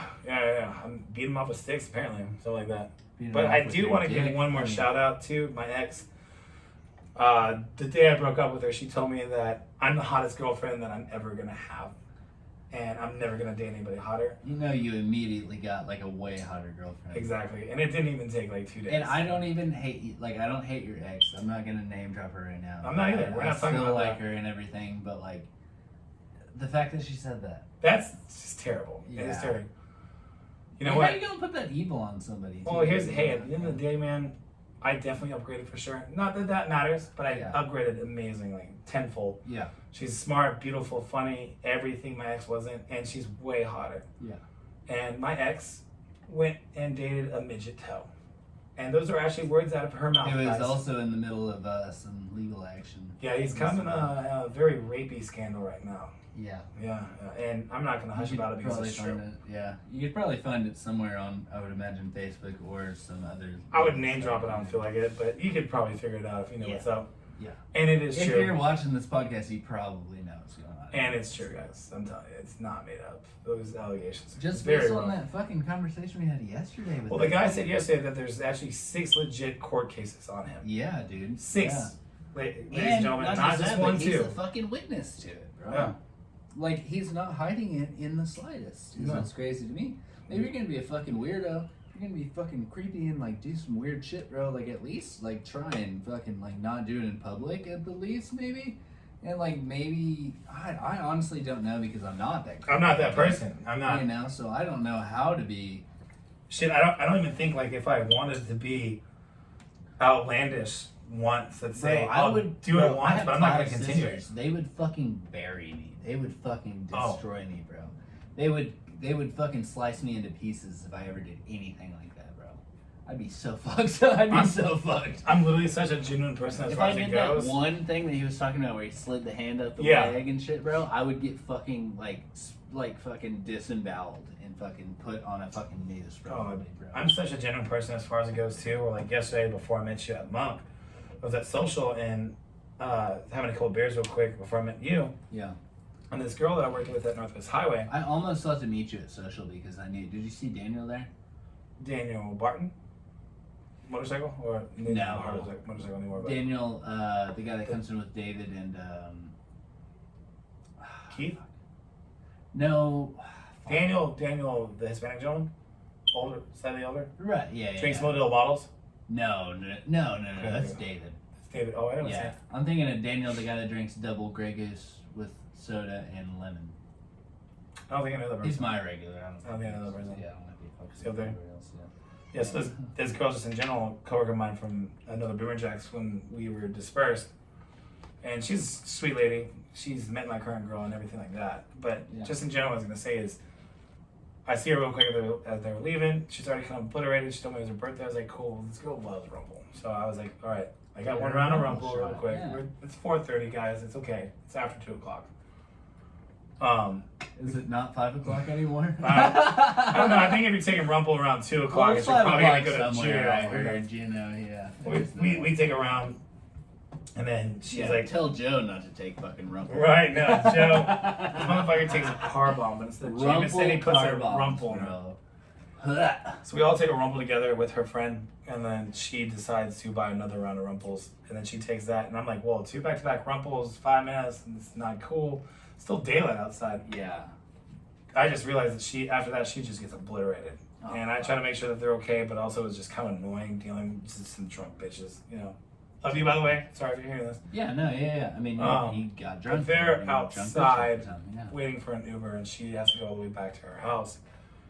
And her other friend lives in Fort Worth, and she lives the opposite direction. So I felt a little guilty, honestly, because I don't want this drunk chick going in an Uber. Yeah. Where she's probably gonna pass out and fall asleep, Yeah. and then not knowing this Uber person, you know, there's people out there that take advantage of people. I don't know so much with Uber. I know back in the day with taxis, I don't know. I feel like Uber is fairly safe. It's gotten better because I would think say, they record a lot of things. So even if it did happen, it would probably come from the line of play. But at the same time, you don't want to put a girl No, in exactly. a random person's car. So I felt I bad, but on the way to going to the Monk, I'm walking out and she was sitting on a bench, and her Uber gets there and her friend gets her to stand up, and then she just falls and eats shit. Oh no! So I see it instantly, so I beelined it. It's her birthday? It's her birthday. Her birthday was Thursday, so I beelined it to go and grab her. And the door manager from Social House gets out and sees it too, and he's walking over to her, and then we make eye contact, and he's like, "You grabbing her, bro?" And I'm like, "Yeah, I got her, man. I'm gonna help her out real quick." He's like, "Cool." And I pick her up and carry her and put her in the back of this Uber, and then I found out that her friend was going with her, and I was like, to home, and I was like, cool, all right. So that's better. I did my job and met up with Osten after that, and drunk shenanigans happened after that. Yeah. Allegedly. No, we had a fairly good time. But I'm just saying, it's like, you know, there are bad people out there, and it's just really shitty and unfortunate. And like, the only reason why being a bartender, you know. exactly, and the being, reason like, why I brought her up is because, you know, potentially anybody could have taken advantage of it. Came down to it, especially in that inebriated state. You know, I could What have. sucks not is that I like you're wanted at to the or- bar, like you're serving these people, and like you're not supposed to serve them after a certain point. Exactly, but we all Right. kind of We turn a play the blind eye to lines it. a little Yeah. bit, you know, especially if it's a regular, you know, of course. But it's like you like to know that they're taken care of. Like if you know the person, like you know that they're getting home safely and all this stuff, then you're like, okay, you can drink a little bit more. You Right. can have a little bit You extra. push those you know limits. what I mean, yeah, of course. Which I don't think legally you could get in trouble for at that point. But like there are some people that just come in and they just want to order shots like that, and you're like, I don't know you like that. yeah. You know, and it's like I don't want to cut you off. Even Joe. I hate cutting people off. That's like my word. I fucking hate that. Joe came in on a Saturday, the first week after we opened. Corporate's still around, and when he starts getting drunk, he's like, "Fuck you, James." And I'm like, I can tell, but he's like, "We get a Rumple and 5 wings." It's like, cool. Closes his tab out, gets another Rumple. The wings show up, At least gets he got another some Rumple. food. He doesn't eat it because it was to go, so he's trying to take the things to go. Oh fuck. So then all of a sudden, I didn't realize, I only gave him like 3 or 4 Rumples within like an hour or so, which is still a lot, don't get me wrong. It's about average, but a lot. But I didn't realize that. Well, it was, when it's Rumple is the difference. but also didn't realize it was drinking prior to that. Ah, So- right. Yeah. Corporate's in our store. Can you grab me one, please, if you don't I mind? got you, buddy. Yeah. Corporate's in our store. They're watching us, just making sure that we're doing our job, the training's all going appropriately, blah, blah, blah. Quote, All of a sudden, yeah. I turn around and I see Joe, and there's this baby behind him a couple tables back that's just screaming. Because, you know, it's a little kid. Like, honestly, hey, politely, get that kid to shut the fuck up. Take your kid outside. I'm sorry, or something. essentially. Yeah. But I have a He's- kid, and like right. I out of a respect thing, and then I Yeah. get it, both sides. Honestly, I've raised kids. too, No, like I'm that's not- what I'm saying. It's like I would take my kid outside. Right, Like, but just they- go screaming out here in the car. They Like, weren't I'm doing not gonna anything. do They were that. just allowing this little child to just keep on randomly screaming. So Joe's inebriated state decided to, the baby goes, wah, he goes, ah! And he's screaming like a little baby in my bar. And I look at him like, what the fuck is wrong with you? He's What are just you going doing, off and bro? off and off and doing it. Corporate's there. The corporate trainers are there. They start coming to me like, how many has you had? He's like, he's only had 3 shots and got some wings. Like, what the fuck's going on? Fortunately, my boy Steve, holla at you, man. He showed up and saved your boy's ass and mine a little bit. we look a little bit better. I have definitely overserved Joe. Oh yeah. Absolutely overserved. Great guy, by the way, man. I love you. Absolutely a cool dude, but you love you, get a bitch. little too drunk and act a little crazy. No, That was bad. He was screaming like a fucking toddler. bro. That day that he came in, epic. and he was I will hitting always on tell him. Ashland. It Did was- I tell you about that day? Lake Worth, Ashland? Yeah. Lake You Worth, told me that. Ashland, So, yeah, go he ahead. Go told ahead. me. Line us. So, he like comes in, he's like drinking a couple of rumples, he's doing his little car bombs and shit, and he starts hitting on Ashland super heavy. Ashland, I don't know if she's like full blown, like, you know, like I'd never fuck with a guy or whatever, you know what I mean? But like, she's a lesbian. Yeah. And so like she's telling him like I have a girlfriend, and he's like, oh, I fucking love lesbians. I love Yeah. it and all this stuff. And she's like, dude, like I'm not trying to do all that. And like he just keeps fucking going at it, like trying to get her number, like trying to do all this shit. He's there for like 3 hours, bro. And he's like, I'd say like 12 rumples deep at this point. Oh, like God, definitely that's a lot. overserved the guy. That's, Like yeah. I'd say 3 or 4 of them were car bombs too. Yeah. And like he is just shit faced, right? But he's there with a friend who's gonna drive him, who's only taken 2 or 3 of the 12 that he's had. And so we're like, okay, he's getting a ride, like it's gonna be okay, but he starts just acting a fucking fool, like hitting on her every time she fucking walks by. Right. And like our Ridiculous. bar eventually empties out, and he and his friend are the only ones that are there. So every time Was we it go a over there, Hispanic guy? no, it was a girl. It was It Christina, probably. Yes. Ginger. Yeah. Yeah. yeah, the redhead girl that was Yeah. with him, yeah. And so he's just hitting on her every time that we go down there, and so like we're both just hanging out on the other end of the bar. He's sitting right behind, you know, patio bar. You have the fucking Yeah. the computers right behind that is where he was sitting. We're like, we're just not gonna go to the fucking computer. We don't have anybody at the bar to ring anything in. And so like we're just over there like talking about him the whole fucking time. Then we go back down there. Every single time we go down there, he's like, hey, like let me get your number. I love lesbian gosh, and all this stuff. gosh. We're like, bro, dude, like you gotta fucking chill out, dude. Mhm. And he eventually left like maybe an hour before we left and all. Like it was just fucking, it was ridiculous, bro. Like I love you and I get it. Sometimes you just get too drunk at the And bar. then it happened, trust You me. know what I mean? I've It been there. definitely happens to everybody. I've definitely done it, but at the same time, like just don't be fucking like hitting on everybody at the fucking bar. He, you know what I that mean? same Yeah. day that he started Like, we love you, bro. screaming for We women. do. I love you, for Joe. real, dude. I hang out with him too. We okay, love from you, time to dude. time, and he's a Yeah. great person. And that was the whole thing about it. It was like we're not. no, gonna cut no you one's out. judging at all. Like, It's funny to tell these stories. By the way, sorry, we're not Yeah. laughing at you. We're laughing with you. We're laughing with you because we're part of it too, dude. Like we're legally obligated to be Yeah. part of it at this point, and it's like, That's that like- same day yeah, that he started screaming like a toddler or whatever. One of the coworkers, very known coworker, I'm not gonna mention any name, but she's cool, mutual friend, one of the homies. She comes up it wasn't and Haley, was it? yeah, it was. Oh no! And Oh, she goes to my bar and then she yeah. kind of starts talking to him, and he's like, I think he tries hitting on her too or something like that. Yeah, And then she just looks at me, but she makes it apparent that like Haley I- likes to get in the shit. right, But but, she'll she take makes it care of apparent it. that like Haley and I have been good friends. We've been good friends since there. Yeah. Not like anything to cross, but then he just looks at her and then looks at me, and I'm looking at him and like, Joe, what? And he's like, she fucking loves you, bro. She fucking loves you, man. I was like, shut no! Shut up. the fuck up. And then she Joe. disappears, and then comes back, and then when she comes back and starts talking to her again, because she'll chit chat with the bar guys, talk Oh, some shit, dude, yeah. shoot yeah. the shit, whatever. She's cool as fuck. And he looks bro. at her and looks at me, and then in front of her he's like, dude, she loves you, man. I was like, Joe, shut up. Fuck No, up, she dude. doesn't. Like, yes. it's just being stupid. Oh no! And I was like, gosh. Wow. Yeah, Joe. No, we like if you're listening to this right now, we definitely fucking love you, bro. And no, so what was funny was the other day he came in and And he I like do- Snapchat me or whatever. When you told me the thing, bro, he fucking tells me every time. I can never remember his name the first time whenever I see him. I never remember his name. I always think his name is James. I don't know why. thanks. I know I it starts appreciate with a J. I know it starts with a J. I think that's what it is. But like, so he comes in, and he was like asking my name, which I think is a fucking pretty easy one. And like, Okay, Austin. you know, yeah, right. And so he like gets my name straight out of the gate, and I was like, bro, I don't even fucking. I got you. I'm gonna come back. I'm gonna make a rumple. I'm gonna come back. I know exactly what you drink. I know exactly what you're doing here. You gotta know exactly what the fuck is going on here. So I go and make his drink, and I come back and I'm like, it's fucking Joe.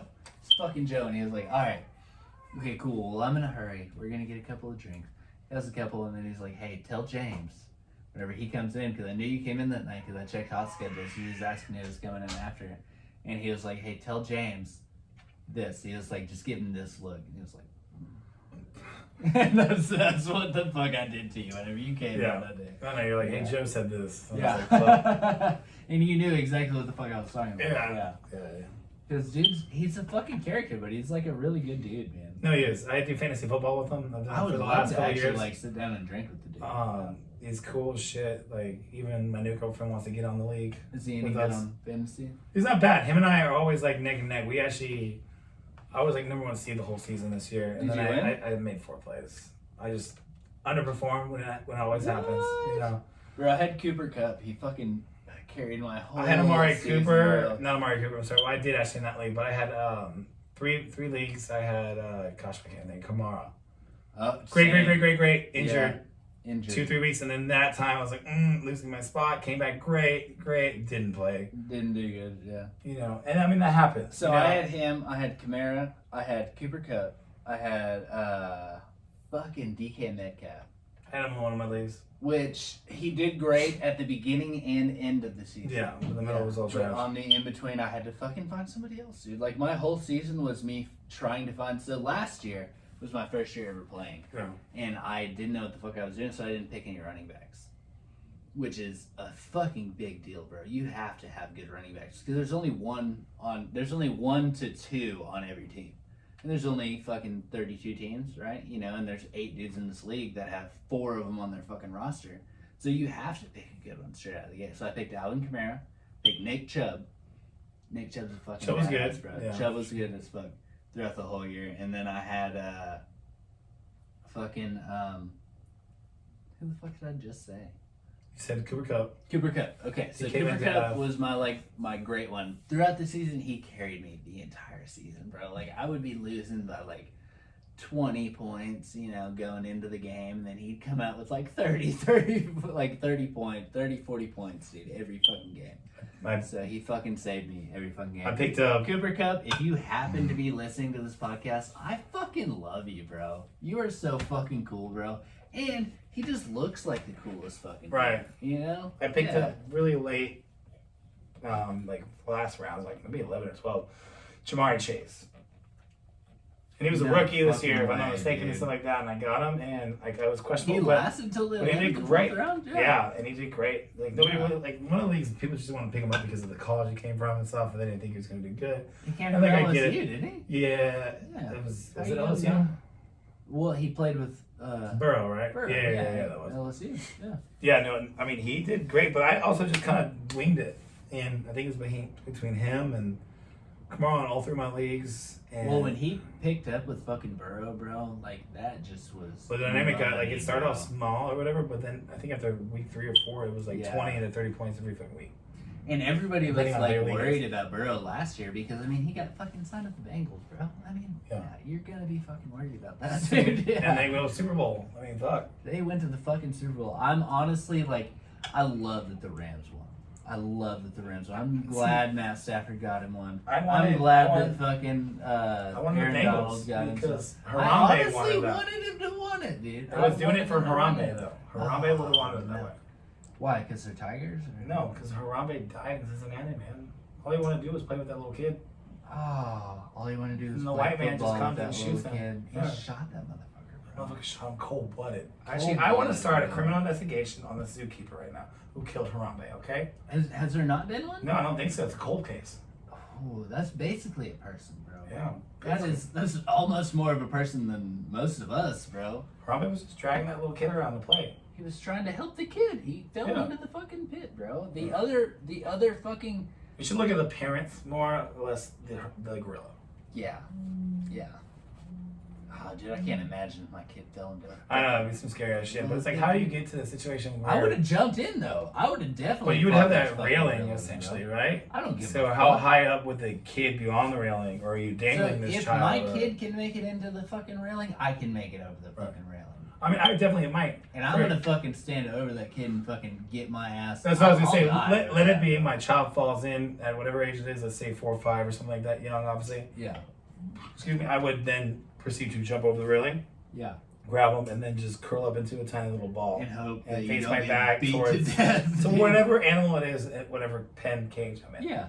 and then just go from there, and then just pray to God or whoever that You don't get something happens in time to Yeah. make sure that at least my child's safe. Well, or and that's the thing. They're fucking gorillas, bro. Like, they're fairly smart, dude. I think if you would have jumped in there, held onto your kid, they're gonna be like, okay, like, you know. They're not that bad. Like They're like not harmful. that bad. Like they're not. Yeah. Well, I mean, they're strong enough to be harmful. Yes, but I'm saying But like they're not. also They're not just going out relatively big blazing. intelligent enough to. They're not carnivores. No. First off, they're not going to eat the fucking baby. No. Yeah. You know, so I think you'd have a little bit of play there. But also, that's a fucking extreme situation. We'll just go with that Yeah. and just let them fucking. That means we're all just talking shit, guys. in case Yeah, no, anyone we're are- honestly we're just- fairly drunk at this point, we're so just like shooting we're shit. not even gonna fucking yeah. But still, fuck it. dicks out for Harambe. Okay. Take dicks out for Harambe. I'll put mine out right now. Nice to meet you, bro. Alright, so we're at 25 minutes now. So, are there any closing words that you have for the people? People are crazy. Work sucks. I know. She left me roses by the stairs. Surprises let me know she cares. Daddy doesn't know.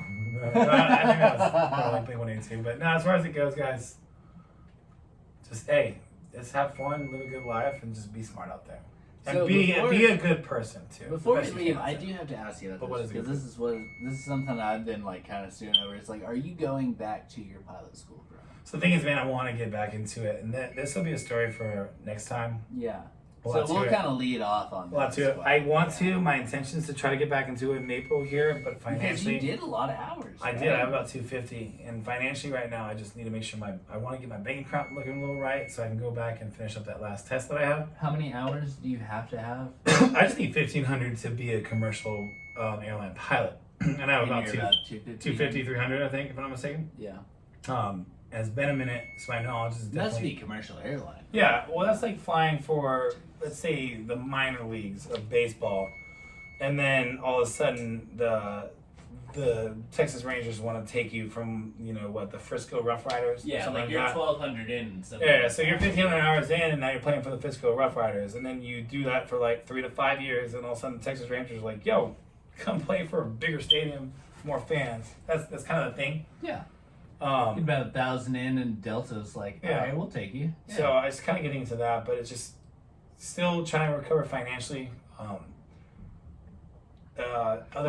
More stuff that we're gonna get into. The ex bled me really financially dry on a lot of things. Still trying to recover from that. Still owes you a little money. And then Christmas was right around the corner too, so Yeah. that things just didn't help. Everything, there's always excuses. And, Honestly, that whole thing came out at like a bad time for you. I mean, I was the one that did it. I was the one that ripped the Band-Aid off. And Well, like, no, I had you to. had to. It wasn't your fault, bro. Yeah, no, I didn't do nothing wrong. Never. That's Could coming I be a from my dick standpoint. and an asshole at listening, times? Sure, yes. But I was always a great dude and a great significant other. and a great stepdad. Yeah. Yeah. Yeah, trust. Yeah. But yeah, so just trying to get back a little more financially so I can take time off of work and work there less. Yeah. And then B, just go back into full-fledged. But there's also another aspect too, is just the motivation isn't right there too. It's hard sometimes, it's easy. Yeah. It's that concept of you take a semester off from college, but that turns 1 to 2 to 3 years to 4 years. That's exactly. Next thing you know, you're 35, and now you're a fucking real estate agent or a manager of immigrants. And you have hours, but you're like, it's not really gonna translate. And I have options too, where I've also thought about. And you've also other figured stuff. out that like that might not exactly be the life for you. There's a lot of, like I said, I'll go into bigger details about that another time because there's a lot of angles. But yeah, I loved it. It was a lot of fun. I was scared shitless the first couple times that I flew in a fucking airplane by myself. I've literally never been in it. I'm in a fucking 4-door sedan. I've never Actually, been off the excuse ground. me, a 2-door sedan with wings, and I'm doing everything. Yeah. And all I can think about is how the hell is this fucking thing flying through the air. Yeah. and what's the next thing that's gonna happen when my engine craps out on me, or just landing and I take a nasty land, Yeah. or even takeoff. Where one I'm time I not almost trained for that. my second takeoff ever, I almost hit fucking the control tower. Mm. Yeah, Okay. Yeah. I lost my shit on that one. I'll tell you, I almost Yeah. quit right then and there. But fortunately, I had a very great instructor. Her name is Nancy. She's working for the airlines right now, the regionals. Yeah. Thank you, by the way, for making me overcome my fear on that one. But Yeah. again, it's a work in progress. Let's just say that. Yeah. So unfortunately, we are gonna have to cut this podcast. he has a lady to go see and stuff, and fucking we will definitely pick this up later on because I'm definitely gonna have you back on because I literally drunkenly wrote your fucking name down knowing that you were gonna be on this fucking podcast. That was well over a month ago. Yeah? No, that James, right? Yeah, I can see the side swipe on Yeah, the little side slap. it. It looks like my handwriting. Yeah. Okay. Well, you guys be good. Fucking like and subscribe and all that shit. YouTube, fucking Anchor. And fucking, thanks, Germany. Yeah. And thank you, Germany. Yeah, coming out. Yeah. Okay. Cool. Yeah, dude. Yeah, my little 10% from Germany, bro. I don't know if you thought that Austin was Eastern German, which it is, but either way, you listen to it, and I fucking love you guys. Yeah, just keep listening. It's cool. That's a wrap. That was fucking cool, bro. Yeah. That was a good It was time. a good time, for real. Yeah. Do you want some of this pizza? It's almost ready. No, I'm good, man. What? Honestly. Okay, I'll take a slide. You should definitely. Let me see what's going on with my ride. I told her to be here in a second. Uh-oh, is Tatum here? No, not yet. I think she's kind of getting over George and Crystal. So, okay, and obviously this is off record, but I know you're still recording on there. But they're just toxic. They argue. They fight all the fucking Okay, time. I am gonna go ahead and cut this one too because we are done with the podcast. We're about to eat some pizza and talk some shit. That Alright? last stuff never happened. Never.